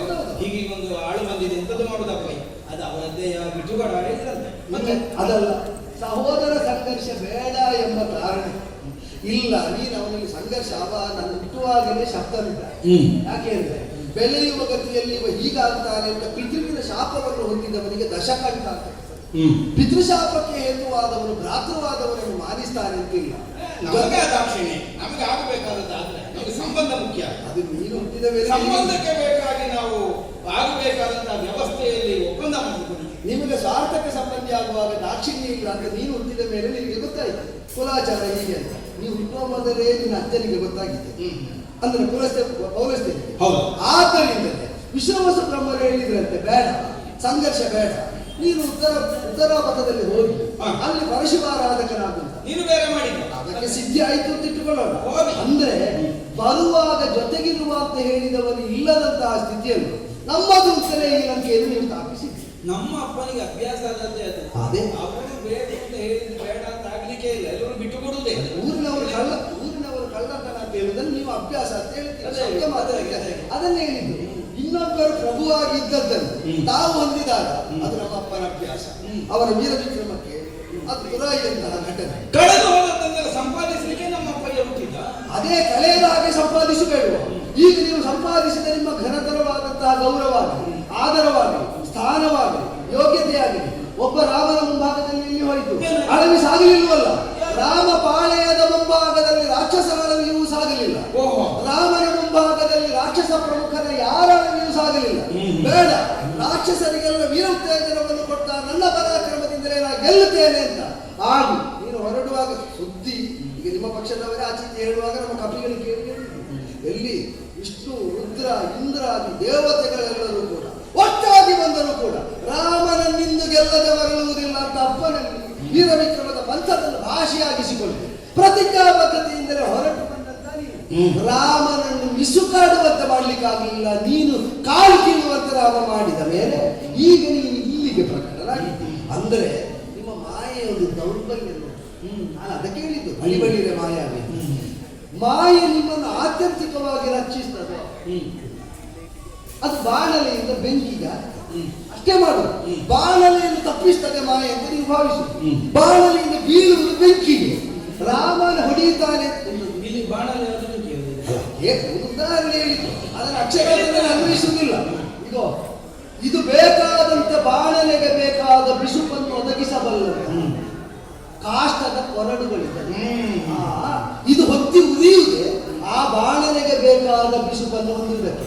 ನೀನು ಅದನ್ನು ತಿಳಿಯದೆ ಅದನ್ನು ತಿಳಿದು ಇದಕ್ಕೆ ನೀನು ಒಯ್ಯುವಂತ ಬಂದದ್ದು ಯಾವುದಕ್ಕೆ? ಇದುವೇ ಬಾಣಲೆಯನ್ನು ಬಿಸಿ ಮಾಡುವುದು ಗೊತ್ತಾಗಿದೆ ನಮಗೆ. ಹೌದಾ? ರಕ್ತ ಬೀಳುವಾಗ ಆ ರಕ್ತವನ್ನು ನೀರು ಅಂತ ನೀನು ಹೇಳುತ್ತೆ ಅಂತ ನೋಡ್ಬೇಕು. ಮುಷ್ಟಿ ಹತಿಯಿಂದ ನಿನ್ನನ್ನು ಧರಾಶಾಲಿಯಾಗಿಸುವಾಗ ಆಗ ಹೇಳು ನಾನು ಬೀಳಿಸಿದ ನೀರಿದು ಅಂತ. ಇನ್ನೇನು ಮೊನ್ನೆಯಿಂದ ನಂತರ ಬಳಿಕ ಮುಷ್ಟಿಯ ನಿನ್ನದ್ದು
ಹೀಗೆ ಆಡಿಯೇ ರಣಕ್ಷೇತ್ರವನ್ನು ನಾನು ಸೇರಿದೆ. ನಿಮ್ಮವರು ಹೇಳುವುದನ್ನು ನಾವು ಕೇಳಿಸಿದ ಅದರ ಅರ್ಥ ಇದರಾದಂತಹ ರಾಮನ ಕ್ಷಣದಲ್ಲೇ ಹೊಡೆದುರುಳಿಸ್ತೇನೆ ಅನ್ನುವ ಹಾಗೆ ನೀನು ಭಾವಿಸಬೇಕಾದದ್ದು. ಸರ್ವತ್ರ ವಿಜಯವನ್ನು ಸ್ಥಾಪಿಸುವಂತಹ ಉದ್ದೇಶವನ್ನು ಹೊಂದಿ ಏಕಾಂಗ ವೀರನಾಗಿ ರಣರಂಗವನ್ನು ಪ್ರವೇಶಿಸಿದಂತಹ ನಾನು ನನ್ನೊಡನೆ ಯುದ್ಧವನ್ನು ಒದಗಿಸುವುದಕ್ಕೆ ಸನ್ನದ್ಧವಾದಂತಹ ಸ್ಥಿತಿಯಲ್ಲಿ ನಿಂತ ಪ್ರತಿಯೊಬ್ಬರ ಸಮ್ಮುಖದಲ್ಲೂ ಕಾಣಿಸಿಕೊಂಡೇ ಗೆಲುವನ್ನು ಸಾಧಿಸುತ್ತಾ ಮುಂದಕ್ಕೆ ಹೋಗುತ್ತೇನೆ. ಮನೆಗೆ ಸಾಯುವಾಗಾದ್ರೂ ಎಲ್ಲರೊಡನೆ ಹೋರಾಡಿಸಂತಹ ಈ ಭಾವವನ್ನು ಒಂದೇ ಮುಂದೆ ಬಂದ ಅಲ್ಲದೆ ಹೋದರೆ ಬರುವಂತಹ ಇಂದ್ರಾರ್ಯರನ್ನು ಇರಿಸುವುದಕ್ಕಾಗಿ ನೀವೆಲ್ಲರೂ ಸರ್ವಸನ್ನದ್ಧವಾದ ಸ್ಥಿತಿಯಲ್ಲಿ ನಿಂತದ್ದಕ್ಕೊಂದು ಮೌಲ್ಯ ಇಲ್ಲ ಅಂತಾಗಿ ಹೋಗುದಿಲ್ಲ. ಅದೀಗ ಯಾರು ಬಂದ್ರು ನಾವು ಹಾಗೆ ನಿಲ್ಲಬೇಕಲ್ಲ. ಆದ್ದರಿಂದ ಎಲ್ಲರಲ್ಲಿಯೂ ಕಾಳ ರಾಮನಲ್ಲಿ ಒಂದು 4 ಬಾಣಗಳ ವಿನಿಯೋಗ ಮಾಡಿ ಅವನನ್ನು ಹಾರಿಸಿದ್ದಲ್ಲ. ನಾನೇ ಈ ಕಡೆಗೆ ಬಂದದ್ದು, ಅದು ನಮ್ಮ ಸಾಮರ್ಥ್ಯ. ರಾಮಿಗೆ ನೀವು ಹೇಳ್ತೀರಿ ರಾಮನಂತವನ ಮುಂದಕ್ಕೆ ಹೋದವ ಮತ್ತೆ ಬದುಕಿ ಬರ್ಲಿಕ್ಕಿಲ್ಲ ಅಂತ ನಾನು ಸತ್ತು ಬಂದ. ಇಲ್ಲ ಇಲ್ಲ, ರಾಮ ಬದುಕುವುದಕ್ಕೆ ಬಿಟ್ಟರೆ ಬದುಕಿ ಬಂದವರಿದ್ದಾರೆ. ಈಗ ನಮ್ಮ ಸಾಂವಿಧಾನಿಕ ಮತ್ತೆ ನಾವು ಹಾಗೆ ಹೇಳಿಕೊಳ್ಳು, ಅವನು ಬದುಕಲಿಕ್ಕೆ ಬಿಟ್ಟಲ್ಲ, ನಮ್ಮ ಸಾಮರ್ಥ್ಯ ವಿಶೇಷದಲ್ಲೇ ಬಂದದ್ದು. ಈಗ ಯೋಚನೆ ಮಾಡಿ, ರಾಮನ ಎದುರಿನಲ್ಲಿ ನೀನು ಪ್ರಕಟ ಆದದ್ದು ಯಾವಾಗ ಅಂದ್ರೆ ಯಾವ ಉಪಕ್ರಮದಿಂದ? ರಾಮ ಏನನ್ನು ಉಪಕ್ರಮಿಸಿ ನೀನು ಪ್ರಕಟ? ಅದೇ ಅವ ಶರ ಹೂಡಿದ ಮೇಲೆ ಕಡೆಗಿಳಿದ. ಆ ಕಾಲದಲ್ಲಿ ಮಾಯೆಯಿಂದಲೇ ನೀ ಅದೃಶ್ಯನಾಗಿದ್ದದ್ದು ಹೌದು. ಈಗ ಹೋರಾಟ ಮಾಡಿದ ಮೇಲೆ ನೀನಾದದ್ದಿಲ್ಲ, ಮಾಯ ಮಾಯಕ ರಾಕ್ಷಸ ಮಾಡ್ಕೊಂಡು ಹೋದದ್ದು. ಅದೇ ಅಂತೂ ನೀನು ಅಗೋಚರಣ. ಹೌದೇ, ಯುದ್ಧ ಭೂಮಿಯಲ್ಲಿ ಅಲ್ಲಿಂದ ಹೊರಟು ಬಂದ ನಾವು ಹೊರಟು ಬಂದ ರಭಸ ಇಟ್ಟು ಕೇಳಿದ್ರೆ ರಾಮನ ಬಾಣಕ್ಕಿಂತಲೂ ಈಗ ನೀನು ಏನು ಕಾಣದಿದ್ದ ನಿನ್ನನ್ನು ಕಣ್ಣ ಮುಂಭಾಗದಲ್ಲಿ ತರಿಸುವುದು ರಾಮ ಸಹಾಯಕ ಹೌದು ಅಂತಾದ್ರೆ ಮತ್ತೆ ಕಣ್ಮರೆಯಾದಾಗಲೂ ಅದರಿಂದ ಬಿಡಿಸಿ ತರಿಸಬಲ್ಲ ಯೋಗ್ಯತೆ ರಾಮನಿಗುಂಟು ಅಂತ ನಾವು ಸಾಮಾನ್ಯ ಜ್ಞಾನದಿಂದ ಒಪ್ಪುತ್ತೇವೆ. ಆದರೂ ನೀ ಮತ್ತೆ ಕಣ್ಮರೆಯಾದಾಗ ಅವನೇನು ಮಾಡಲಿಲ್ಲ ಅಂದ್ರೆ ಅರ್ಥ ಏನು? ಹೋಗಲಿ, ಹೋದ್ರೆ ಎಲ್ಲಿಗೆ ಹೋದಾನು? ನಮ್ಮ ಸುತ್ತಳತೆಯಲ್ಲೇ ಇರುವ ತಪ್ಪು ಗ್ರಹಿಕೆ ಅಲ್ಲಿಂದ ಪ್ರಾರಂಭದಿಂದಲೇ ಉಂಟು. ರಾಮನ ಬಾಣದ ಸಾಮರ್ಥ್ಯದಿಂದ ನನ್ನನ್ನು ಕೆಳಗಿಳಿಸಿದ್ದು ಅಂತ ನೀವು ಭಾವಿಸಿದ್ದು. ಸಮರ ಕ್ಷೇತ್ರದಲ್ಲಿ ರಾಮ ಬಂದಿದ್ದಾನೆ ಅನ್ನುವುದನ್ನು ತಿಳಿದು ನಾನೇ ಕೆಳಗಿಳಿದದ್ದು. ಅವನ ಬಾಣದಿಂದ ನನ್ನನ್ನು ಕೆಳಗೆ ಬರಿಸಿದ್ದಲ್ಲ. ಯಾಕಂದ್ರೆ ಕಪಿಗಳಲ್ಲಿ ಬಾಣ ಇದೆ, ಬಾಣ ಪ್ರಯೋಗಿಸಿದ್ರೆ ರಾಮನ ಲಕ್ಷ್ಮಣ ಒಬ್ಬ ಬಂದಿದ್ದಾನೆ ಅನ್ನೋದು ಸ್ಪಷ್ಟ. ಆದ್ದರಿಂದ ಇನ್ನು ಕೆಳಗೆ ಇಳಿಯೋಣ. ಆಕಾಶ ಮಾರ್ಗದ ನಮ್ಮ ಯುದ್ಧ ಕಪಿಗಳನ್ನು ಬೀಳಿಸುವುದಕ್ಕೆ ಹೊರತು ರಾಮ ಲಕ್ಷ್ಮಣರನ್ನು ಬೀಳಿಸಲಿಕ್ಕೆ ಲೆಕ್ಕಕ್ಕೆ ಸಿಕ್ಕದ ಕಪಿಗಳಿದ್ದಾರಲ್ಲ ನಿಮ್ಮಲ್ಲಿ, ನೀವು ಲೆಕ್ಕ ಮಾಡಿ ಹೇಳ್ತೀರಿ 77 ಕೋಟಿ. ಯಾರಿಗೆ ಲೆಕ್ಕಕ್ಕೆ ಸಿಕ್ಕದ ಅಂತ ಹೇಳಿ ನೀ ಲೆಕ್ಕ ಇಡದ ಅಂತ ನಮಗೆ ಲೆಕ್ಕಕ್ಕೆ ಸಿಗದ ಇದ್ದದ್ದು ನೀವು ಲೆಕ್ಕ ಮಾಡಿ ಹೇಳ್ತೀರಿ. ದೊಡ್ಡ ವಿಷಯ ಆಗಲಿಕ್ಕೆ ಬೇಕಾಗ ಪ್ರಶ್ನೆ ಬೇರೆ. ನಾವು ಲೆಕ್ಕಕ್ಕೆ ತಕ್ಕೊಳ್ಳೋದಲ್ಲ, ನಮಗೆ ಮೊದಲೇ ಪರಿಚಯ ಇದ್ದ ಕೆಲವು ಮಂಗಗಳನ್ನು ಮಾತ್ರ. ಅದು ಮತ್ತೆ ನೀವು ನಿಮ್ಮದನ್ನು ಲೆಕ್ಕ ಇಡುವುದಿಲ್ಲ. ಈಗ ಸತ್ತು ಬಿದ್ದ ರಾಕ್ಷಸರನ್ನು ಲೆಕ್ಕ ಮಾಡುವ ಮೊದಲು ತೆಗೆದು ಸಮುದ್ರಕ್ಕೆ ಎಸೆಯುತ್ತಾ ಬಂದಿದ್ದೀರಿ ಅಂತ ಸುದ್ದಿ. ಅಂದ್ರೆ ಇಷ್ಟು ಮಂದಿ ಸತ್ರು ಅಂತ ಗೊತ್ತಾಗಿ ಬದುಕಿದವರಿಗೆ ಎದೆ ಹೊಡೆಯುವುದು ಬೇಡ, ಸತ್ತವರ ಸಂಖ್ಯೆ ಗೊತ್ತಾಗದಿರಲಿ ಅಂತ ಎಲ್ಲರನ್ನು ತೆಗೆದು ಸಮುದ್ರಕ್ಕೆ ಎಸೆಯುತ್ತಾ ಇದ್ದೀರಿ ಅಂತ ಸುದ್ದಿ. ಅಯ್ಯೋ, ಹಾಗೊಂದು ಅರ್ಥ ಕಲ್ಪಿಸಿ. ಹಾಗೊಂದಲ್ಲ, ಅದೇ ಅರ್ಥ ಇರುವುದಲ್ಲ. ಕಂಡವರ ಅಧೀನರಾಗಿ ನಾಳಿನ ದಿವಸ ಸಮರಕ್ಕೆ ಬಾರದೆ ಹಿಂದುಳಿಯುತ್ತಾರೆ ಅನ್ನೋ ಆತಂಕದಿಂದಷ್ಟು ಮಾಡಿದ್ದಲ್ಲ. ಮರುದಿವಸ ಭಗವನಿಗಾದ್ರೂ ಒಂದು ಪ್ರೋತ್ಸಾಹ ಸಿಕ್ಕಿತು. ಗತಿಯಿಂದ ಸಮುದ್ರವೇ ಸಿಗ್ತದೆ ಅಷ್ಟು ವ್ಯವಸ್ಥೆ ಮಾಡ್ತಾರೆ ಲಂಕೆಯಿಂದ. ಬದುಕಿರುವಾಗ ಸಿಹಿ ನೀರು ಕೊಡ್ಲಿಲ್ಲ, ಶವಕ್ಕಾದ್ರೂ ಉಪ್ಪು ನೀರು ಕುಡಿಸ್ತೀರಿ ಅಂತ ಅರ್ಥ ಆಯ್ತು. ಅರ್ಥ ಆಯ್ತು. ಆಶ್ರಯವಾದ ನಂಬುಗೆಯೋ ಸಮುದ್ರದಲ್ಲಿ ಮುಳುಗಿದವನಿಗೆ ಪುಣ್ಯವಾದ ಮತ್ತಂತ ಸತ್ತವನ ಸಂಸ್ಕಾರ ಸಮುದ್ರದಲ್ಲಿ ಆಗ್ತದೆ ಅಂತಂದ್ರೆ ಅದೊಂದು ದೊಡ್ಡ ವಿಷಯ ಅಂತದ್ದು. ನೋಡು, ನಾವು ಆವತ್ತಾವತ್ತಿನ ಸಂಸ್ಕಾರ ಆವತ್ತಾವತ್ತೇ ಮಾಡಿ ಮುಗಿಸುದು. ನಾಳೆ ಉಪ್ಪು ನೀರಲ್ಲಿ ಹಾಕಿದ್ದು ಹಾಳಾಗುವುದಿಲ್ಲ, ದೀರ್ಘಕಾಲ ಬಾಳುತ್ತದೆ ಅಂತ ತಾತ್ಪರ್ಯ. ಈಗ ಲೋಕದ ನಂಬಿಕೆ ಕೆಲವು ವಸ್ತು ವಿಷಯಗಳನ್ನಲ್ಲ. ನೀವು ಎಸೆಯುತ್ತಾ ಇರುವುದು ನಿಮ್ಮವರ ಶವವನ್ನಲ್ಲ, ರಾಕ್ಷಸ ಸೋಲಿನ ಇತಿಹಾಸವನ್ನು ಉಪ್ಪು ನೀರಿಗೆ ಹಾಕ್ತಾ ಇದ್ದೀರಿ. ಇದು ಶಾಶ್ವತವಾಗಿ ಎಷ್ಟು ದಯನೀಯವಾಗಿ ಎಷ್ಟು ನಿಕೃಷ್ಟವಾಗಿ ರಾಕ್ಷಸರು ಸೋತಿದ್ದಾರೆ ಅಂತ ಲೋಕಮುಖದಲ್ಲಿ ಉಳಿಸ್ತದೆ. ಎಚ್ಚರ ಹಾಗಲ್ಲ, ನಮ್ಮ ಸೋಲನ್ನಾದರೂ ನಾವೆಷ್ಟು ನೆನಪಿಟ್ಟುಕೊಂಡು ಮರುದಿವಸ ವ್ಯವಹರಿಸ್ತೇವೆ ಅನ್ನೋದು ನಿದರ್ಶನ. ಅದು ಕಳೆದು ಹೋಗುವುದಿಲ್ಲ, ನಮ್ಮ ತಲೆಯಲ್ಲಿ ನೆನಪಿನಲ್ಲಿ ಇರುತ್ತದೆ. ಅದರಿಂದ ಮರುದಿವಸ ಬಂದು ಅದಕ್ಕೆ ಸೇರಿಸಿ ಈ ನಿರ್ಣಯ ನಿಮಗೆ ಗೊತ್ತಾಗಲಿ ಅನ್ನುವುದಕ್ಕಾಗಿ ಮಾಡುವುದು. ಆದೀತು ಹಿಂದೆ ಬಹಳ ಹಿಂದೆ ಅಲ್ಲ, ಅಷ್ಟೆಲ್ಲ ಹಿಂದೆ ಹೋಗುದು ಯಾಕೆ ನಾವು? ಯಾವುದಕ್ಕೆ ಅಲ್ಲ, ನಿನಗೂ ನನಗೂ ಅಲ್ಲ, ಬಹಳ ಹಿಂದೆ ಏನು ಪರಿಚಯ ಆದದ್ದಲ್ಲ, ಕೆಲವು ತಿಂಗಳುಗಳ ಹಿಂದೆ ರಾಮ ವಿರೋಧ ಸಂಚರಿಸಿದ ಮೇಲೆ ಸೀತಾನ್ವೇಷಣೆಯ ಕಾರ್ಯಕ್ಕಾಗಿ ಲಂಕಾ ರಾಷ್ಟ್ರವನ್ನು ಪ್ರವೇಶಿಸಿ ಅಲ್ಲಿ ಇಲ್ಲಿ ತಿರುಗಾಡಿ ನಮ್ಮ ಅಶೋಕವನವನ್ನು ಹಾಳು ಮಾಡಿ ಜಾನ ಹಾನಿಗೊಳಿಸಿದಂತಹ ನಿನ್ನದಾದ ಅಕೃತ್ಯವನ್ನು ಕಂಡು ನಿನ್ನನ್ನು ದಂಡನೆಯನ್ನು ಮಾಡುವುದಕ್ಕಾಗಿ ಅಶೋಕವನವನ್ನು ಸೇರಿದಂತಹ ನಮಗೆ ಯುವರಾಜನಾದಂತಹ ಇಂದ್ರಜಿತು ಒಂದು ಬ್ರಹ್ಮಾಸ್ತ್ರವನ್ನು ಪ್ರಯೋಗಿಸಿ ನಿನ್ನನ್ನು ಬಂಧಿಸಿ ಚಿಕ್ಕಪ್ಪನಾದ ಕುಂಭಕರ್ಣನ ರಥದಲ್ಲಿ ನಿನ್ನನ್ನು ಏರಿಸಿ ಬೀದಿ ಮೆರವಣಿಗೆಯನ್ನು ಮಾಡಿ ನಿನ್ನ ಬಾಲಕ್ಕೆ ಬೆಂಕಿ ಕೊಟ್ಟು ಗೂಡು ಹಾರುವ ಹಾಗೆ ಮಾಡಿದಂತಹ ಇಂದ್ರಾರ್ಯ ಸತ್ವ ಆವತ್ತಿಗಿಂತ ಇವತ್ತು ಕಡಿಮೆ ಆಗಿದೆ ಅಂತ ಭಾವಿಸಿದ್ದೇನೆ. ಶೌರ್ಯ ಕುಂದಿತೇನು, ಆವತ್ತಿನ ಶೌರ್ಯ ನಮ್ಮಲ್ಲಿ ಕಡಿಮೆ ಆಗಿದೆ ಅಲ್ಲ. ಅಂದು ನಿನ್ನ ಶೌರ್ಯ ಕುಂದಿತೇನು, ನನಗೆ ಇಷ್ಟೆಲ್ಲ ಮಾಡಲಿಕ್ಕೆ ಸಾಮರ್ಥ್ಯ ಆವತ್ತೇ ಮಾಡಬಹುದಿತ್ತಲ್ಲ, ಯಾಕೆ ಮಾಡದೆ ಉಳಿದಿದ್ದಿ? ಅಂತಹ ಇಂದ್ರಾರಿಯನ್ನು ಗೆಲ್ಲುವುದು ಸುಲಭ ಅಂತ ಭಾವಿಸಿದ್ದಿ ಅಲ್ಲ. ನೀನು ಲೆಕ್ಕ ಹೇಳುವಾಗ ನಿನಗೆ ಬೇಕಾದ ಲೆಕ್ಕವನ್ನು ಅದರ ಪೂರ್ವದ ಲೆಕ್ಕಾಚಾರದಿಂದ ಬೇರ್ಪಡಿಸಿ ಹೇಳುವುದು ನಿನಗೆ ಅಭ್ಯಾಸ. ಅಯ್ಯೋ, ನಮಗೆ ನಮ್ಮ ಲೆಕ್ಕದೇ ಸಮಸ್ಯೆ ಆಗಿದೆ. ಬೇಡ, ನಿಮ್ಮ ಲೆಕ್ಕ ನಾವಿಟ್ಟಿದ್ದೇವೆ ಹೇಳ. ಹೌದಾ? ಒಂದೆರಡಲ್ಲ 10,000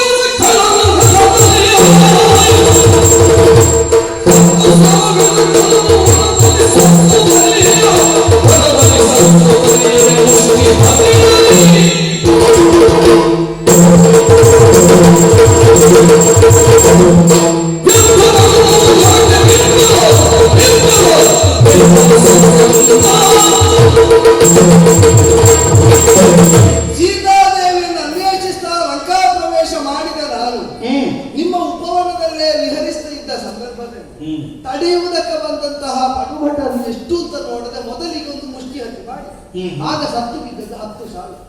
ಮತ್ತೆ ಲೆಕ್ಕ ಸಿಕ್ಕಿದ್ದು ಕಿಂಕರ 10,000 ಇತ್ತಲ್ವಾ? ಹೌದೌದು, ಮುಷ್ಟಿಹತಿಯಲ್ಲಿ ಒಮ್ಮೆಗೆ ಸತ್ತವರು 10,000, ಆ ಸಲ ಬಂದವರು 80,000. ಕಿಂಕರ ನಾಮಕರಾದ ರಾಕ್ಷಸ ವರ್ಗದವರು ಕಿಂಕರರು. ಅದೇ ಕಿಂಕರ ಅಂತ ಅವರ ವರ್ಗಕ್ಕೆ ಹೆಸರು. ಅಂದ್ರೆ ಕೈಂಕರ್ಯ ಮಾಡಲಿಕ್ಕೆ ಇದ್ದ ವರ್ಗ ಇರಬೇಕು, ಅದು ನಿಮ್ಮ ಆಂತರಿಕ ವ್ಯವಸ್ಥೆ. ಅದರ ಜೊತೆಯಲ್ಲಿ ಮಂತ್ರಿ ಪುತ್ರನಾದಂತಹ ಜಂಬೂಮಾನ್ ಅಲ್ವಾ, ಮಂತ್ರಿ ಮಗನಿಗೆ ಏನಾದ್ರು ಒಂದು ಸ್ಥಾನ ಕೊಡಬೇಕು ಅಂತ ಸ್ಥಾನಕ್ಕೆ ದೊಡ್ಡ ಅಂತೂ ಅಂತೂ ಕಾಯ್ತಾ ಇದ್ರು. ನಿಮ್ಮಲ್ಲಿ ಸ್ಥಾನ ಕೇಳಿದವರಿಗೆಲ್ಲ ನರಕದಲ್ಲೇ ಕೊಡುವುದಲ್ವ? ನಿಮ್ಮ ಊರಿನಲ್ಲಿ ನೀವು ಕೊಡುತ್ತಿಲ್ಲ, ಸತ್ತು ನರಕದಲ್ಲೇ ಅವರು ಸ್ಥಾನ. ಎಂತದ ಅಶೋಕವನ? ಅದೇ ಯಾರು ಅಶೋಕ? ನಿಮಗೆ ತಲೆ ಸರಿ ಇಲ್ಲ ನಿಜವಾಗಿ. ಅಲ್ಲಿ ಒಬ್ಬ ನಿರಂತರವಾಗಿ ಈಗ ನಾವು ಒಂದು ಸ್ಥಳವನ್ನು ಒಂದು ಐತಿಹಾಸಿಕವಾಗಿ ಒಂದು ಪರಿವೇಶದಲ್ಲಿ ನಿರ್ಮಾಣ ಮಾಡಿ ಅದರ ಘನತೆಗೆ ಚ್ಯುತಿಯಾಗುವ ಯಾವ ಚಟುವಟಿಕೆ ಅಲ್ಲಿ ಆಗದಂತೆ ನಡೆಯಬೇಕು.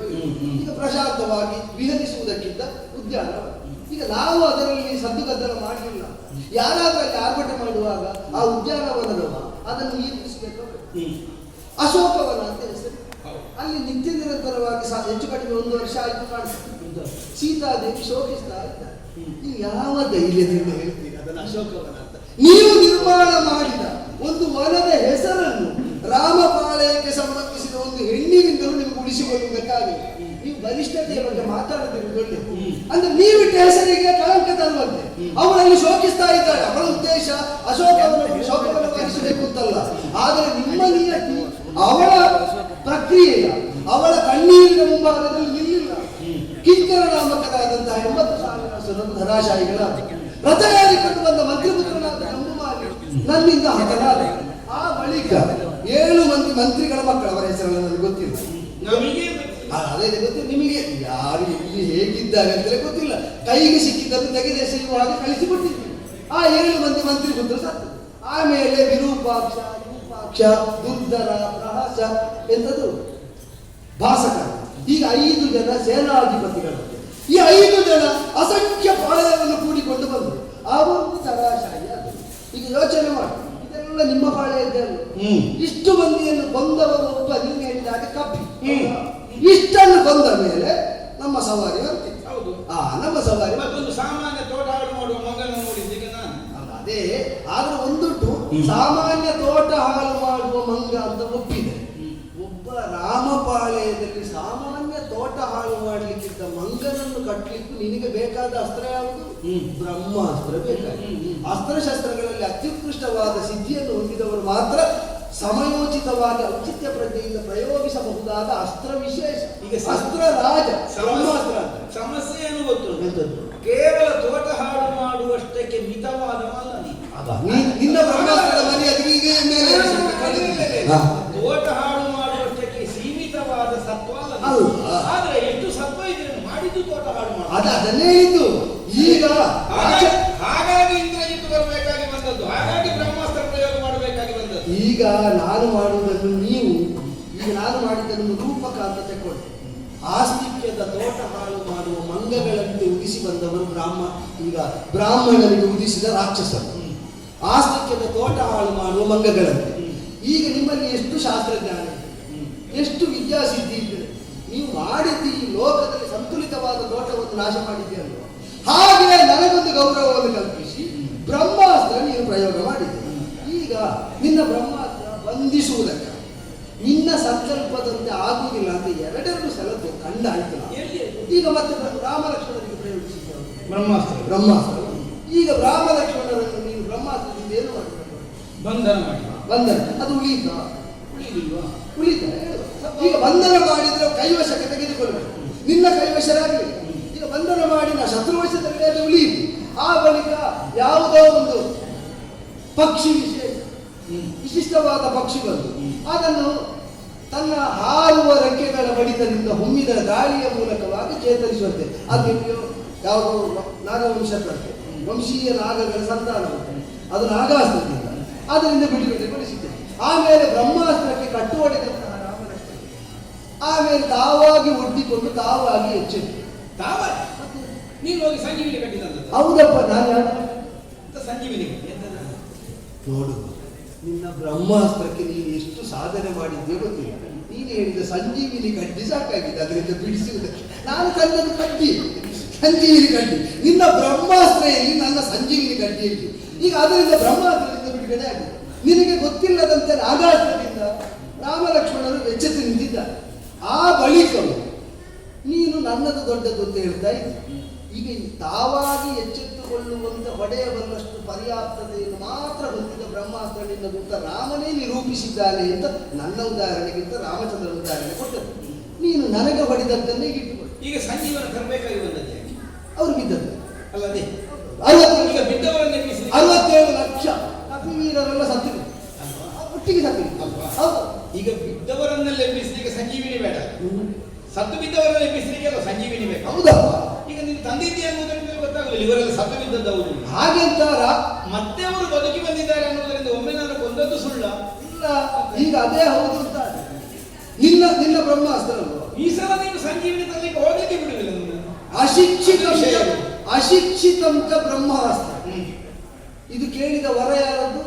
ನಿನ್ನ ಚಿಕ್ಕ ವಿಭೀಷಣ ದೇವ ಕಲಿಯದೆ ಬ್ರಹ್ಮಾಸ್ತ್ರ ನನ್ನ ವಶಕ್ಕೆ ಬರಬೇಕು. ನೀನು ಬ್ರಹ್ಮಾಸ್ತ್ರದಿಂದ ಕೊಂದದ್ದು ಬಿದ್ದ ಕಾಲದಲ್ಲಿ ಕಪಿಪಾಳಯಕ್ಕೆ ಧೈರ್ಯವನ್ನು ಕೊಡ್ತಾ ಅದೇ ಚಿಕ್ಕಪ್ಪ ಹೇಳಿದ ಮಾತು.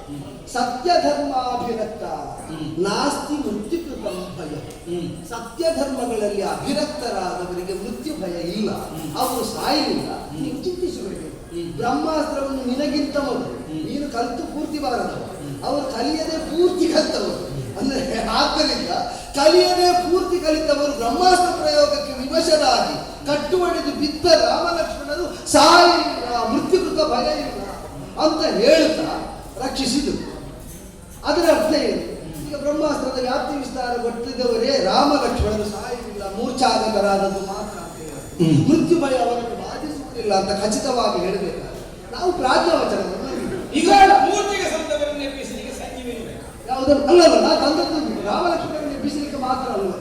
ಈಗ ಆ ಕಾಲದಲ್ಲಿ ತಂದದ್ದು ರಾಮ ಲಕ್ಷ್ಮಣರನ್ನು ಮಾತ್ರ ಎಬ್ಬಿಸಲಿಕ್ಕೆ ಮಾತ್ರ ಅಲ್ಲ, ಅದರಲ್ಲಿ ಬೇರೆ ಬೇರೆ ಮೃತ ಸಂಜೀವಿಗಳು, ಸಾವನ್ಯಕರಣೆ, ಸಂಧಾನಕರಣೆ, ಮೃತ ಸಂಜೀವಿ, ಇದೆಲ್ಲವನ್ನು ಹೊಂದಿದಂತಹ ಮೃತ ಸಂಜೀವಿಕವಾದ ಗಿಡಮೂಲಿಕೆಗಳು. ಅದು ಯಾವುದು ಅಂತ ಗೊತ್ತಾಗಲಿಲ್ಲ. ಬೇರೆ ಬೇರೆ ಕಡೆಯಲ್ಲಿ ಹರಡಿ ಹೋಗಿದ ಆ ಗಿಡಮೂಲಿಕೆಗಳಲ್ಲಿ ಸಿಕ್ಕಿದೆ. ಪರ್ವತ ಶಿಖರಾಗ್ರ ಭಾಗವನ್ನೇ ತುಂಡರಿಸಿ ಎತ್ತಿಕೊಂಡು ಬಂದದ್ದು. ಆದ್ದರಿಂದ ದ್ರೋಣಾಚಲವನ್ನೇ ಕಿತ್ತು ತಂದಂತಹ ಉಪಕ್ರಮ ಕೇವಲ ಸಾವಿನಿಂದ ಬದುಕಿಸುವುದಕ್ಕೆ ಮಾತ್ರ ಅಲ್ಲ, ತುಂಡಾದದ್ದನ್ನು ಮುಂದುಗೂಡಿಸುವುದಕ್ಕೂ ಹೌದು. ಈಗ ಜೀರ್ಣ ವಿಶೀರ್ಣವಾದದ್ದನ್ನು ಕೂಡ ಸಮಸ್ಥಿತಿಗೆ ತರುವುದಕ್ಕೂ ಹೌದು. ಆದ್ದರಿಂದಲೇ ಅವರು ಎಚ್ಚರಿಕೆ. ಈಗ ನಾನು ತರುವುದರ ಬ್ರಹ್ಮಾಸ್ತ್ರ, ಈಗ ಲಕ್ಷ್ಮಣ ಬಿದ್ದದ್ದನ್ನು ಎಚ್ಚೆತ್ತುಕೊಂಡಿದ್ದಾರೆ, ರಾಮನು ಎಚ್ಚೆತ್ತುಕೊಂಡಿದ್ದಾರೆ. ಅವನನ್ನು ನಾವು ಎಬ್ಬಿಸಿ ನಿಲ್ಲಿಸಿದ ಮೇಲೆ ನಿನಗೆ ಮತ್ತು ಬ್ರಹ್ಮಾಸ್ತ್ರ ಈಗ ಅವನಿಗೆ ಹೊಡಿಲಿಕ್ಕಾಗ ಬೇಡ. ನನ್ನ ಪ್ರಕರಣವನ್ನು ಇಟ್ಟುಕೊ. ಅದೇ ಬ್ರಹ್ಮಾಸ್ತ್ರ ಇದ್ದ ರಾಮನಲ್ಲಿ ನೀನೀಗ ಸೋತು ಇಲ್ಲಿಗೆ ಬಂದ, ನನ್ನ ಪ್ರಕರಣದಲ್ಲಿ ಆದರೂ ಬಂಧಿಸಿ ಬಿಡಿಸಿದ್ಯಾ? ಈಗ ಮೆರವಣಿಗೆ ಮಾಡಿಸಿದೆ. ಹನುಮಂತರ ಬಂಧನಕ್ಕೆ ಬ್ರಹ್ಮಾಸ್ತ್ರ ಪ್ರಯೋಗ ಮಾಡಿದವರು ಮೆರವಣಿಗೆ ಮಾಡಿಕೊಂಡು ಕರ್ಕೊಂಡು ಹೋದೆ. ಅದು ಯಾರ್ಯಾರ ರಥದಲ್ಲಿ ಅಂತ ಮತ್ತೆ ಸುದ್ದಿ ಬಂತು, ಕರ್ಕೊಂಡು ಹೋದೆ. ಆಮೇಲೆ ಬಿಡಿಸಿದ್ದೆ. ಬಂಧನದ ಕರ್ತೃತ್ವ ನಿನಗೆ ಹೌದಾದ್ರೆ ವಿಮೋಚನೆಯ ಕರ್ತೃತ್ವವು ನಿನ್ನದೇ ಆಗಬೇಕು. ಈಗ ಯಾರೋ ಮಾಡಿದಂತಹ ಪ್ರಯೋಗಕ್ಕೆ ಮತ್ಯಾರೋ ಉಪಸಂಹಾರ ಮಾಡ್ಲಿಕ್ಕೆ ಆಗ್ತದೆ, ಅವನೇ ಉಪಸಂಹಾರ ಮಾಡಬೇಕು ಎಂಬುದು ಧನುರ್ವೇದದ ಮರ್ಯಾದೆ. ಈಗ ಬ್ರಹ್ಮಾಸ್ತ್ರ ಉಪಸಂಹಾರ ನಿನ್ನಿಂದ ಆಗದೆ ನಾನು ವಿಮುಕ್ತನಾಗಿದ್ದೇನೆ ಅಂದ್ರೆ ಬ್ರಹ್ಮಾಸ್ತ್ರಕ್ಕೆ ನೀನು ನನ್ನನ್ನು ವಿವಶನಾಗಿಸಿದ್ದು, ನಾನೇ ನನ್ನನ್ನು ವಿವಶನನ್ನಾಗಿಸಿಕೊಂಡದ್ದು. ನೀನು ಆಲೋಚನೆ ಮಾಡಿ. ನೀನು ಯಾವನಾದರೂ ತನ್ನನ್ನು ತಾನು ಕಟ್ಟಿಸಿಕೊಳ್ಳುತ್ತೇನೆ. ಯಾಕೆ ಕಟ್ಟಿಸಿಕೊಳ್ಳಿಲ್ಲ? ಯೋಚನೆ ಮಾಡಿ. ಈಗ ಕಟ್ಟಿಸಿಕೊಳ್ಳುವುದರಿಂದ ಉದ್ದೇಶ ಹೌದಾದರೆ ಈಗ ಮೊದಲು ಬಂದವರು ಬಿಟ್ಟಾಗ ನಿನಗೆ ಕಟ್ಟಿಸಿಕೊಂಡಾಗ ಬೀಳ್ಬೋದು. ಆಗುದಿಲ್ಲ. ಯಾಕೆ ಈಗ ಅವರು ಬಂದಿರುವಾಗ ಅವರನ್ನು ಹೊಡೆದು ಹಾಕಿ ಅವರೆಲ್ಲ ಸಣ್ಣ ಸ್ಥಳದಲ್ಲಿದ್ದವರಲ್ಲ, ಕೊಂಡೋದ್ರೆ ಇಲ್ಲಿಯರಿಗೆ ಕೊಂಡೋದ, ತಮ್ಮ ಮನೆಗೆ ಕೊಂಡೋದ. ಅದಲ್ಲದಿದ್ರೆ ಅವರನ್ನು ನಿಯೋಜಿಸಿದ್ದು ನಮ್ಮಯ್ಯ ಮೇಲೆ ದಶಕಂಠ. ಹೌದು. ಈಗ ಅಷ್ಟು ಮಂದಿ ಅಲ್ಲಿಗೆಲ್ಲ ಹಿಡ್ಕೊಂಡು ಹೋಗುದು. ಯೋಚನೆ ಮಾಡಿ ನಮಗೆ ಬೇಕಾದ ಕಾರ್ಯ ಸಾಧನೆಯನ್ನು ಮಾಡುವುದಕ್ಕೆ ಬೇಕಾದ ಪೂರ್ವ ಸಿದ್ಧತೆ. ಅದಾದ ಮೇಲೆ ನೀನು ಬಂದಾಗ ನಿನ್ನನ್ನು ಕಂಡು ನಿನ್ನ ಕುರಿತಾದ ಸ್ಥಿತಿಪಾಠವನ್ನು ಕೇಳಿ ನಿನಗೆ ವಿವಶನಾದ. ನನಗೆ ರಥ ಸಿಕ್ಕಿತ. ಲಂಕೆಯಲ್ಲಿ ನೀನು ಬೀದಿ ಬೀದಿಗಳಲ್ಲಿ ಮೆರವಣಿಗೆ ಮಾಡಿ ಭಯವನ್ನು ಹೋಗಲಾಡಿಸುವುದಕ್ಕೆ ಅಂತ ಕಾಣ್ತದೆ. ಒಂದು ಮಂಗ ಬಂದಕ್ಕಿಂತ ಹೆಚ್ಚು ಕಡಿಮೆ ಏನಾಗಲಿಲ್ಲ, ನಮ್ಮ ವಶ ಆಗಿದೆ ಅಂತ ತೋರಿಸುವುದಕ್ಕೆ ಮೆರವಣಿಗೆ ಮಾಡಿಸಿದ್ಯೋ. ಸಂಧಿಗೊಂದುಗಳು ಎಲ್ಲೆಲ್ಲಿ ಹೇಗೆ ಉಂಟು ಅಂತ ನನಗೆ ಪರಿಚಯ ಆಯ್ತು, ನಿನ್ನ ಔದಾರ್ಯದಿಂದ ಪ್ರಕಟ ಆಯ್ತಾ? ಅದು ನಮ್ಮ ಜನಬಲ ತೋರಿಸಲಿಕ್ಕೆ ನಾವು ಅದೇ ನೀವು ವೈಭವ ಅಂತ ಮಾಡುವುದು ನಿಮ್ಮ ಬಲಹೀನತೆಯನ್ನು ನನ್ನಿಂದ ತಿಳಿದಿಟ್ಟಿದ್ದು ಆಯ್ತು. ನೇರ ನಮಗೆ ಬೆಂಬಲ ಇಲ್ಲ ಅಂತ ತಿಳ್ಕೊಳ್ತಾರೆ. ಈಗ ನೇರ ಈಗ ರಾವಣ ರಾವಣೇಶ್ವರನನ್ನು ಕಾಣುವುದಕ್ಕೆ ಬಂದದ್ದು, ಕಪ್ಪ ಕೊಡುವುದಕ್ಕೋ ಶರಣಾಗತನಾಗುವುದಕ್ಕೋ ಬೇರೆ ಯಾವುದೋ ಉದ್ದೇಶಕ್ಕೆ ಬಂದದ್ದು. ಎಷ್ಟು ದಿವಸ ಹೊರಗೆ ಕಾಯ್ದು ನಿಲ್ಲಬೇಕು? ಅಯ್ಯೋ, ವರ್ಷಗಟ್ಟಲೆ ಕಾಯ್ತಾರೆ. ಈಗ ನನಗೆ ನೇರ ಅಲ್ಲಿ ಅವರ ಸಮ್ಮುಖಕ್ಕೆ ಪ್ರವೇಶಿಸಿದ್ದೀವಿ. ಅದೇ ಮಹಾಪರಾಧಕ್ಕೆ ಬೇಗ ಶಿಕ್ಷೆ. ಅದೇ ನನಗೆ ಹೇಳಲಿಕ್ಕಿದ್ದದ್ದು ಅದನ್ನೇ, ಮಹಾಪರಾಧಕ್ಕೆ ಬೇಗ ಶಿಕ್ಷೆ, ಅದನ್ನು ಮಾಡಬೇಡ ಬಿಡು ಅಂತ ರಾವಣನಿಗೆ ಹೇಳಬೇಕಿತ್ತು. ಅದನ್ನು ಹೇಳುವುದಕ್ಕೆ ನನಗೆ ಸಂದರ್ಶನ ಅವಕಾಶವೂ ಸಿಗ್ತಿರ್ಲಿಲ್ಲ. ಆದ್ರೆ ನೀನಾದ್ರೂ ಒದಗಿಸಿಕೊಟ್ಟು ಹೋಗಿ ಹೇಳಿದೆ. ಆಮೇಲೆ ನೀವು ಅಧಿಕ ಪ್ರಸಂಗ ಮಾಡಿದ್ದೆ. ನೀವು ಕೊಟ್ಟ ಬೆಂಕಿಯಿಂದ ಆಮೇಲೆ ಸತ್ತವರ ಲೆಕ್ಕ ನನಗೆ ಗೊತ್ತಿಲ್ಲ. ಆದ್ರೂ ತುಂಬಾ ಜನ ಸತ್ತಿದ್ದಾರೆ ಅಂತ ಸುದ್ದಿ. ಈಗ ನನ್ನ ಬಾಲದ ತುದಿಗೆ ನೀವಿಟ್ಟ ಬೆಂಕಿಯಿಂದ ನಾನು ಲಂಕೆಯನ್ನೆಲ್ಲ ಸುದ್ದಿ ಸುಳಿದು ಆ ಬಳಿಕ ಮರಳುವ ಕಾಲದಲ್ಲಿ ತುಂಬಾ ಜನ ಸತ್ತು ಬಿದ್ದಿದ್ದಾರೆ. ಇಷ್ಟು ಜನರನ್ನು ನಾನು ಹೀಗೆ ಕೊಂದು ಕಳೆದದ್ದನ್ನು ಹೇಳದೆ ಇಂದ ಉದ್ಯಾನದಲ್ಲಿ ಬ್ರಹ್ಮಾಸ್ತ್ರದಲ್ಲಿ ಬಂಧಿಸುವ ಕಾಲದಲ್ಲಿ ನೀನು ಸತ್ಯ ಹೇಳು ಅಥವಾ ನೀನು ಪ್ರಬಲ ದುರ್ಬಲ ನಿರ್ಬಲ, ನಿಜವಾಗಿ ನೀನು ಎಂತದ್ದು? ಸುಮ್ಮನೆ ಆಗಾಡಂಬರಾಯ್ತು. ಹೊಡೆದು ಕೊಲ್ಲುವಾಗ ನಮ್ಮ ಅಪ್ಪಯ್ಯ ಹೊರಟಿದ್ದ. ಆಗ ನಮ್ಮ ವಿಭೀಷಣ ಚಿಕ್ಕಪ್ಪ ಬೇಡ, ಬಂದವನಿಗೆ ಹೊಡೆಯುವುದು ಬೇಡ, ಬೇರೆ ಏನಾದ್ರು ಮಾಡಿ. ಒಳ್ಳೆ ಪ್ರಸಂಗದೊಳಗಿದ್ದಲ್ಲಿ ಹೇಳಿದ್ರೆ ನಿಮಗೆ ಅದಕ್ಕೆ ಪ್ರಸಂಗ, ನಿಮಗೆ ಬೇಡದಿದ್ದಂತೆ ಹೇಳುವವರಲ್ಲ. ಸ್ವಾರಸ್ಯಕರವಾದ ಸಂವಾದ. ನಮ್ಮ ಅಪ್ಪಯ್ಯ ಏನು ಮಾಡಿದ್ರು, ಬಾಲಕ ಬಟ್ಟೆ ಸುತ್ತಿದ್ರು, ಬೆಂಕಿ ಕೊಟ್ಟು ಮೊದಲೇ ಚಪಲ ಬುದ್ಧಿಯ ಮಂಗ. ಮತ್ತೆ ಈ ಬೆಂಕಿ ಕೊಟ್ಟ ಮೇಲೆ ಅಲ್ಲಿ ಇಲ್ಲಿಂದ ನೋಡ್ತಾರೆ, ಒಟ್ಟು ಹಾರಿದೆ ಎಲ್ಲ ಲಂಕಾದಹನ ಇತ್ತು. ಹೆಸರು ಬಂದದ್ದು ಲಂಕಾದಹನ ಮಾಡಿದ. ಯಥಾರ್ಥ ಕಾರ್ಯ ನಿನ್ನ ಮೂಲಕವಾಗಿ ನಾವೇ ಮಾಡಿಸಿಕೊಂಡದ್ದು ಲಂಕಾದಹನ ಪ್ರಸಂಗವನ್ನು ನಿಜವಾಗಿ ನಾವೇ ಮಾಡಿದ್ವಿ, ನೀವೇ ಮಾಡಿಸಿಕೊಂಡದ್ದು. ಮತ್ತೆ ನಿಮ್ಮ ಒಡ್ಡೋಲಗದಲ್ಲಿ ಒಂದು ಭಾಗದಲ್ಲಿ ಹೇಳ್ತಾರೆ ಎಂತದ್ದು, ಸುರನರೋರಗ ಸಿದ್ಧ ಸಾಧ್ಯರನ್ನು ದಮನಿಸಿದ ಚತುರ್ದಶ ಎಂತ ಕರ್ಮದ ಸುರನರೋರಗರು. ಆ ಸುರವರ್ಗದಲ್ಲಿ ಸೇರಿದವರು ಅಗ್ನಿ, ಅವನೇನು ಸುತ್ತೂರು ನಿಮ್ಮದು ಇದೇ ಆಯ್ತು. ಬ್ರಹ್ಮಾಸ್ತ್ರದಿಂದ ಬಂಧಿಸಿದ್ದೇನೆ ಅಂತ ಹೇಳಿದವ ಬಂಧನಕ್ಕೊಳಗಾಗುವುದಿಲ್ಲ. ಸುರರನ್ನು ನಿಯಂತ್ರಿಸಿದ್ದೇನೆ ಅಂತ ಹೇಳ್ತಾ ಇದ್ದವ ಕಣ್ಣು ಮುಚ್ಚಿ ತೆರೆಯುವಾಗ ಆ ಅಗ್ನಿಯಿಂದಲೇ ಅವನ ನಗರ ಭಸ್ಮ ಆಗ್ತದೆ. ನಿಮಗೆ ಸುರರ ನಿಯಂತ್ರಣವೂ ಇಲ್ಲ, ನರನ ನಿಯಂತ್ರಣವೂ ಇಲ್ಲ, ನಿಮ್ಮ ಬಲದ ನಿಯಂತ್ರಣವೂ ಇಲ್ಲ. ನಿರ್ಬಲರು ಸುಮ್ಮನೆ ಸುಳ್ಳು ಹೇಳಿಕೊಂಡು ಬದುಕ್ತಾರೆ ಸತ್ಯವಾದಿಗಳು. ಸುರನರವರೆಗರಲ್ಲಿ ಇವತ್ತು ನಮ್ಮ ಅಧಿಕಾರ ಉಂಟು. ಬರಬೇಕು ಅಂತ ಜನ ಗಳಿಸಿದ್ರೆ ಬಂದು ನಿಲ್ತಾರೆ ನಮ್ಮ ಮುಂಭಾಗದಲ್ಲಿ. ಅಷ್ಟು ಯೋಗ್ಯತೆಯನ್ನು ನಮ್ಮ ಅಪ್ಪಯ್ಯ ಇವತ್ತೇ ಉಳಿಸಿಕೊಂಡಿದ್ದಾರೆ. ಮೊನ್ನೆ ಒಬ್ಬ ಹೇಳಿದ್ರು, ಬೊಮ್ಮನನ್ನು ಬಂದನ ಮತ್ತೆ ಬಂದದ್ದಲ್ಲ ಅಲ್ಲ ಹೇಳಿದ್ ನಾನು.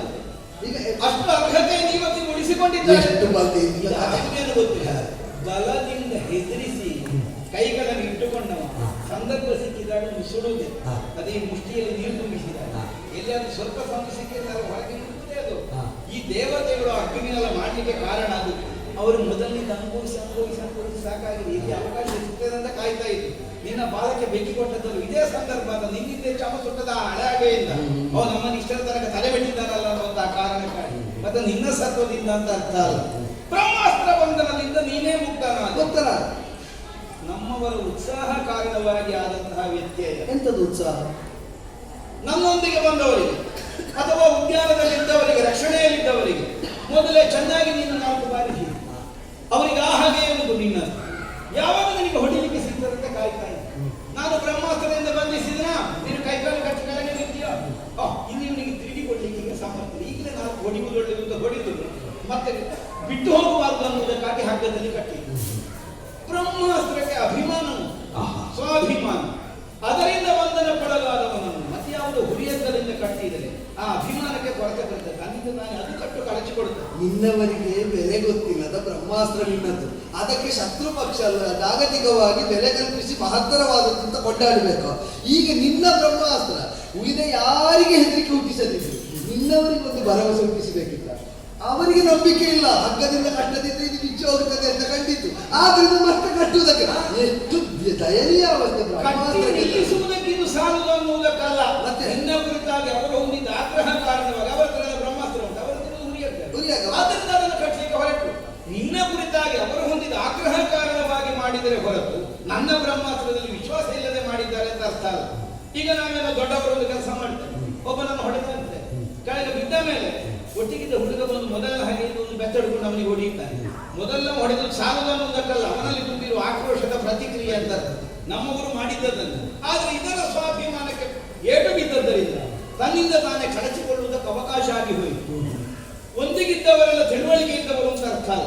ಅವರು ಸಾಮಾನ್ಯ ಸೈನಿಕರೇ, ಕೊಡಿ ಬಡಿ ಕಡಿ ಕೊಲ್ಲು, ಅದರಿಂದ ಆಚೆಗಿನ ಜಾತಿಯನ್ನು ಹೊಂದಿದವರಲ್ಲ. ಆದ್ದರಿಂದ ಸುಲಭದಲ್ಲಿ ನನಗೆ ಬಿಡುಗಡೆಗೆ ಹೊಂದುವಂತಹ ಒಂದು ಅವಕಾಶವನ್ನು ಅವರ ಅರಿವಿನ ಕೊರತೆಯ ಕಾರಣವಾಗಿ ನೀನು ಹೊಂದುವುದಕ್ಕೆ ಅವಕಾಶ ಆಗಿ ಹೋಯಿತು. ಇಲ್ಲದೆ ಹೋದರೆ ನಿನ್ನನ್ನು ಹೊಡೆದು ಬಿಸಿದರ ದೊಡ್ಡ ವಿಷಯ. ಹೌದಾ? ನಿನಗೆ ಪೆಟ್ಟು ಸರಿ ತಾಗುತ್ತದೆ ಎನ್ನುವುದಕ್ಕೆ ನಮ್ಮ ಹತ್ರ ಉದಾಹರಣೆ. ಎಂತದ್ದು ಉದಾಹರಣೆ? ನೀನು ಹುಟ್ಟಿದಾಗ ಹಾಗಾಗಿದೆ.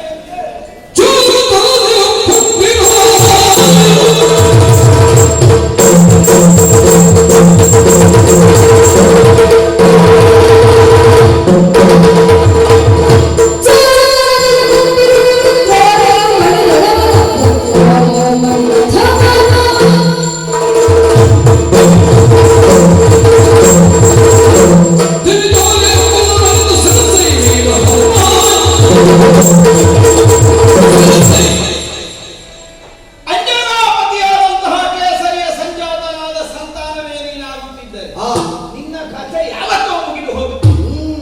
ಅಂಜನಾಪತಿಯಾದ ಕೇಸರಿಗೆ ಸಂಜಾತನಾದರೂ ವಾಯುಸುತನಾಗಿ ಈ ಲೋಕದಲ್ಲಿ ಒಂದು ಅಸ್ತಿತ್ವವನ್ನು ನೀನು ಕಂಡುಕೊಂಡವ. ಒಂದು ದೃಷ್ಟಿಯಿಂದ ತಾಯಿಯ ಗಂಡ ಅಂತ ಕರೆಯಿಸಿಕೊಳ್ಳುವುದಕ್ಕೆ ಒಬ್ಬನಿದ್ರು, ಮತ್ತೊಬ್ಬನ ಅನುಗ್ರಹ ನಿನ್ನ ಪಿತೃಸ್ಥಾನೀಯವಾಗಿ ಉಂಟು ಅನ್ನುವುದಕ್ಕೆ ನಿದರ್ಶನ ರೂಪವಾಗಿ ನೀನು ಹುಟ್ಟಿದ ಕ್ಷಣದಲ್ಲಿ ಒಂದು ಘಟನೆ ನಡೆದು ಹೋಯ್ತದೆ. ಏನದು? ಅರಳಿ ಬರುತ್ತಿರುವಂತಹ ಸೂರ್ಯನನ್ನು ಹಣ್ಣು ಅನ್ನುವಂತಹ ಭ್ರಮೆಯಿಂದ, ಆಹಾರ ಭ್ರಾಂತಿಯಿಂದ ಸ್ವೀಕರಿಸುವುದಕ್ಕಾಗಿ ಆಕಾಶಕ್ಕೆ ನೀನು ನೆಗೆದರೆ ದೇವೇಂದ್ರನ ವಜ್ರಾಘಾತಕ್ಕೆ ಹಸುಗಳನ್ನು ಭೂಮಿಗೆ ಬಿದ್ದ ನಿನ್ನ ಹನುವೇ ಉಪ್ಪಿ ಹೋಯಿತು. ಆದ್ದರಿಂದಲೇ ಹನುಮಂತ ಅಂತ ಕರೆಯಿಸಿಕೊಂಡು ನಿನ್ನ ಕಡೆಯ ವರವನ್ನು ತೊಡೆಗೇರಿಸಿ ಹಿಮವತ್ ಪರ್ವತದ ಯಾವುದೋ ಒಂದು ಗುಹೆಯಲ್ಲಿ ನಿನ್ನ ಜನನಕ್ಕೆ ಕಾರಣನಾದಂತಹ ವಾಯು ದುಃಖಿಸುತ್ತಾ ಕುಳಿತಂತಹ ಕಾಲದಲ್ಲಿ ಲೋಕವೇ ಅವ್ಯವಸ್ಥೆಗೊಳಗಾಗಿ ಹೋಯಿತು, ಅಸ್ತವ್ಯಸ್ತತೆಯನ್ನು ಕಂಡಿತು. ಆಗ ವಾಯುದೇವನ ಅನುಗ್ರಹವನ್ನು ಪ್ರಪಂಚಕ್ಕೆ ಒದಗಿಸಿಕೊಡುವಂತಹ ಉದ್ದೇಶದಿಂದ ಲೋಕ ನಿಯಾಮಕರುಗಳನ್ನಿಸಿಕೊಂಡವರೆಲ್ಲ ಅವರ ಮನವೊಲಿಸಿ ಅಳಿದು ಹೋದಂತಹ ನಿನ್ನನ್ನು ಮತ್ತೆ ಬದುಕಿಸಿ ಇದೆಲ್ಲ ಮಾಡಿದ್ರಿಂದ ನಾವು ಕೇಳಿದಂತಹ ಕಥೆ. ಹನುಮಂತ ಅನ್ನುವಂತಹ ಒಂದು ಹೊಸ ಅಭಿಧಾನವು ನಿನಗೆ ಒದಗಿ ಬಂತು. ಹಾಗಿದ್ರೆ ಇದು ಏನನ್ನು ಸೂಚಿಸ್ತದೆ? ಹೊಡೆತ ಬಿದ್ರೆ ನಿನ್ನ ಮುಖವು ಮುಂದೆ ಬರ್ತದೆ. ಹೊಡೆತ ಬಿದ್ರೆ ನೀನು ಹಸು ಕಡೆದು ಭೂಮಿಗೆ ಹೊರಗುತ್ತಿ. ನೋಡ ನಿನ್ನ ಯಾವ ವಾಯುವಪ್ಪ ಈಗ ಬರುವುದು ನಿನ್ನನ್ನು ರಕ್ಷಣೆ ಮಾಡ್ಲಿಕ್ಕೆ ನೋಡ್ತೇನೆ ನಾನು. ಯಾವ ಹಿಮೋತ್ಪರ್ವತದ ಗುಹೆಗೆ ನಿನ್ನ ಹೆಣ ಹತ್ತುಕೊಂಡು ಹೋಗ್ತೇನೆ ನೋಡ್ತೇನೆ. ಯಾರು ಬರಬೇಕಾಗಿ ಮತ್ತೆ ಮತ್ತೆ ಈಗ ಆ ಕಾಲದಲ್ಲಿ ಹಸು ಕಳೆದುಕೊಂಡ ನಾನು ಎದ್ದು ನಿಂತದ್ದು ಯಾರಿಂದ, ಯಾಕಾಗಿ, ಹೇಗೆ? ಯಾರೆಲ್ಲ ಮುಂದೆ ಎಬ್ಬಿಸಿದ್ರಂತೆ. ನಿನಗೆ ಬೇಕಾದದ್ದು ನಿನಗೆ ಮರ್ತೋಗ್ತದೆ, ಬೇಡದಿದ್ದದೆಲ್ಲ ನೆನಪಾಗುವ. ಅದೇ ಅದೇ ಈಗ ಆಗ ನನ್ನನ್ನು ಎಬ್ಬಿಸಿದವರು ನಾ ಮತ್ತೆ ಬೀಳದಂತೆ ಅನುಗ್ರಹಿಸಿದ್ದು ರಾಮ ಸೇವಾರ್ಥವಾಗಿ. ಆದ್ದರಿಂದಲೇ ರಾಮ ದರ್ಶನವಾಗುವ ತನಕ ಆ ಯಾವ ಶಕ್ತಿಗಳು ಜಾಗೃತ ಅವಸ್ಥೆಯಲ್ಲಿ ನನ್ನಲ್ಲಿ ಪ್ರಕಟವಾದದ್ದು ನನ್ನ ಅರಿವಿಗೆ ಬಂದದ್ದಿಲ್ಲ. ಆ ಬಳಿಕ ಬಂದಿಯಾಗಿ ರಾಮಾನುಗ್ರಹದಿಂದ ಪಂಪಾತೀರದಲ್ಲಿ ಗೊತ್ತಾಯಿತು ನಾನೇನು ಮಾಡಬಲ್ಲೆ. ಜಾಂಬವಾದಿಗಳ ಸಹಯೋಗ, ಉಪದೇಶ ಇದು ಸಿದ್ಧಿಸಿದೆ. ಇದಿಷ್ಟು ಸಿದ್ಧಿಗಳು, ಸಾಧ್ಯತೆಗಳು ತೆರೆದುಕೊಂಡದ್ದು ರಾಮ ಸೇವಾರ್ಥವಾಗಿ. ಹಾಗೆ ರಾಮ ಸೇವೆಯಲ್ಲಿ ತೊಡಗಿದ ನನ್ನ ಹುಟ್ಟನ್ನೇ ಕಲುಷಿತ ಅಂತ ಕೆಟ್ಟವನಾದ ನೀನು ಹೇಳಿದ್ರಿ, ಅದಕ್ಕಾಗಿ ನಾನು ವ್ಯತ್ಯ ಪಡಬೇಕಾಗಿಲ್ಲ. ಅದು ನಮಗೆ ಸಂತಾನ ಪರಂಪರೆ ಆಗುವುದೆಲ್ಲ ನಮ್ಮಿಂದಲೇ ಅಂತ ಅಹಂಕಾರದಿಂದ ಹೇಳುವವರು ಇದೆಲ್ಲ ಜಾರತನದ ಪ್ರವೃತ್ತಿಯಾಗಿ ಕಾಣ್ತದೆ. ಈಗ ಸತಿಪತಿಯರ ದಾಂಪತ್ಯದ ಫಲಿತವಾಗಿ ಲೋಕದಲ್ಲಿ ಸಂತಾನೋತ್ಪತ್ತಿ ಆದರೂ ದೇವರು ಕೊಟ್ಟ ಮಗು ಅಂತ ನಂಬುವವರಿಗೆ ಇದು ಜಾರತನವಾಗಿ ಕಾಣುವುದಿಲ್ಲ. ಯಾಕೆ ಅಂತಂದ್ರೆ ಸತಿಪತಿಯ ದಾಂಪತ್ಯದಿಂದಲೇ ದೇಹಜಾತವಾದಂತಹ ಶಿಶುವನ್ನು ತಾವು ಹೊಂದಿದ್ರು ಕೂಡ ಅದನ್ನು ಕೊಟ್ಟವನು ದೇವನು ಎಂಬುದು ಅವನ ಆಸ್ತಿಕ್ಯದ ಅಸ್ತಿವಾರ. ಅದು ನಿನಗೆ ಅರ್ಥ ಆಗಬೇಕು ಅಂತಾದ್ರೆ ಸ್ವಲ್ಪ ದೇವರನ್ನು ಒಪ್ಪುವ, ಶಾಸ್ತ್ರವನ್ನು ಒಪ್ಪಿ ಅದನ್ನು ಅನುಸರಿಸುವಂತಹ ಸೌಶೀಲ್ಯಾದಿಗಳನ್ನು ನೀವು ಹೊಂದಿರಬೇಕು. ಅದೇ ಅದೇ ಅದೇ ಈಗ ನಾನು ಹೇಳಬಹುದು, ಅವ ಕೊಟ್ಟದ್ದರಿಂದ ಬದುಕಿದ ಅಂತ ಹೇಳಿ. ಈಗ ಅದರೇ ನ್ಯಾಯವನ್ನು ನಿನಗೆ ಅನ್ವಯಿಸುವ. ಒಬ್ಬ ಇಂದ್ರಾದಿಯನ್ನು ಹೆತ್ತದ್ದಲ್ಲದೆ ನಿನ್ನ ಅಪ್ಪ ಸತ್ತು ಕಾಲ ಎಷ್ಟಾಯ್ತು ನೀನು ಆಲೋಚನೆ ಮಾಡಿ. ಈಗ ಇಂದ್ರ ಸಮ್ಮುಖದಲ್ಲಿ ದೇವತೆಗಳ ಮಧ್ಯದಲ್ಲಿ ಕುದುಕಿದ್ದ, ಸಿಕ್ಕಿ ಬಿದ್ದ ರಾವಣನನ್ನು ತನ್ನ ತಾಮಸಿ ಮಾಯೆಯಿಂದ ಆವರಿಸಿ ಬದುಕಿಸಿದವನು. ಇಲ್ಲದಿದ್ದರೆ ದೇವವಶನಾಗಿ ದೇವತೆಗಳ ಸೆರೆಯಲ್ಲಿ ಸಿಕ್ಕಿ ಅವ ನಿರ್ಬಂಧಿತನಾಗಿ ಆಯುಷಿದ್ದಷ್ಟು ಕಾಲ ಕೊಲ್ಲುತ್ತಿದ್ರೋ ಇಲ್ಲವೋ, ಆದರೂ ದೇವರ ಸೆರೆಯಲ್ಲಿ, ದೇವರ ನಿಯಂತ್ರಿಯಲ್ಲಿ, ನಿರ್ಬಂಧದಲ್ಲಿ ಅವ ಬದುಕಬೇಕಾಗಿತ್ತು. ಅಲ್ಲ ನನ್ನ ಹೇಳಿದ ಯಮನೆ ಕಾಲದಂಡ ಎತ್ತಿದಾಗ ಬ್ರಹ್ಮದೇವರೇ ಬಂದ್ರೆ ಹೊಡಿಬೇಡ ರಾವಣನಿಗೆ ಅಂತ ಗುಣಾಢ್ಯ ನಮ್ಮಪ್ಪ. ಅದೇ ಹೌದು ಅಂತಾದ್ರೆ ಈಗ ಬ್ರಹ್ಮನಿಂದ ತೊಡಗಿ ಎಲ್ಲ ಸಿಕ್ಕಿದೆ. ಬ್ರಹ್ಮಾಸ್ತ್ರದಿಂದ ತೊಡಗಿ ಯಾವುದು ಏನು ಮಾಡುವುದಿಲ್ಲ ಅಂತ ಬ್ರಹ್ಮನಿಂದ ತೊಡಗಿ ಎಲ್ಲರೂ ಹೇಳಿಯಾಗಿದೆ. ತಮ್ಮ ತಮ್ಮ ಶಕ್ತಿ ವಿಶೇಷವನ್ನು ಅಂತರ್ಭಾವದಲ್ಲಿ ಅಂತರ್ಗತವಾಗಿ ಹೊಂದಿದ ಯಾವ ಅಸ್ತ್ರಶಸ್ತ್ರಗಳಿಂದಲೂ ಆ ಶರೀರ ಘಾತವಾಗುವುದಿಲ್ಲ ಅಂತ ಅಷ್ಟು ದೇವತೆಗಳು ಹೇಳಿದರು. ನೀನು ಒಪ್ಪಬೇಕು. ನಿನಗೆ ಈಗ ಕೊಟ್ಟದ್ದು ಯಾರು ಕೊಟ್ಟದ್ದು? ವರ ಕೊಟ್ಟದ್ದು ಯಾರು? ಈಗ ಆಯುಷ್ಯನ ವರ ಕೊಟ್ಟದ್ದು ನಿನ್ನ ಅಪ್ಪನಿಗೆ ಬ್ರಹ್ಮಾದಿಗಳು ಅಲ್ವೋ? ಶಂಕರನಿಂದಲೂ ಸಿಕ್ಕಿದೆ ಅಂತ ಕೇಳಿದೆ.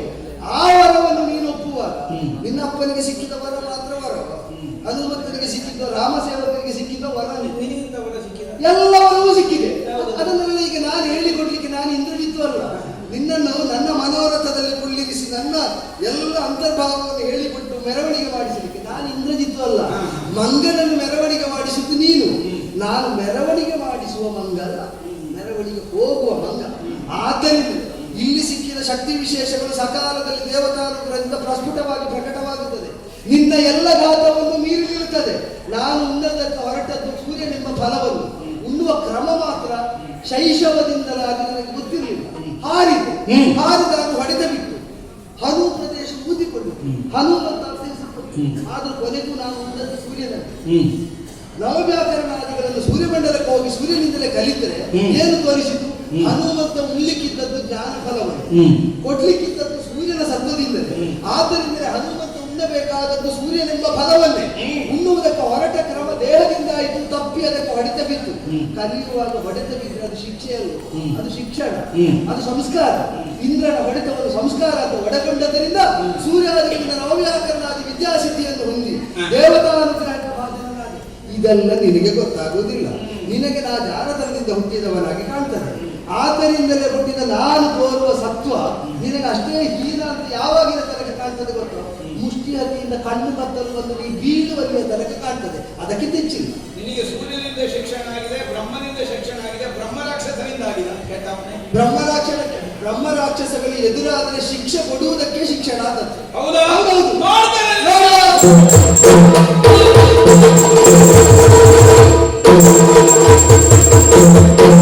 ಹವದಿಕೀಶ ಕೆಲವರಿದು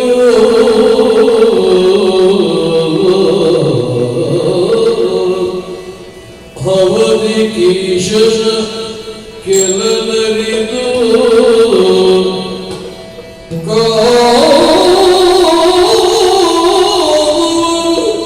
ಸೀತೆಯ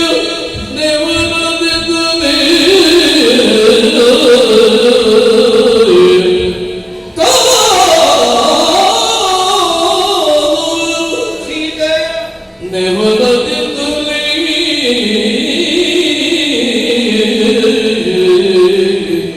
ಏನು ಮಾಡೋಣ? ತಲೆಯರಿಯ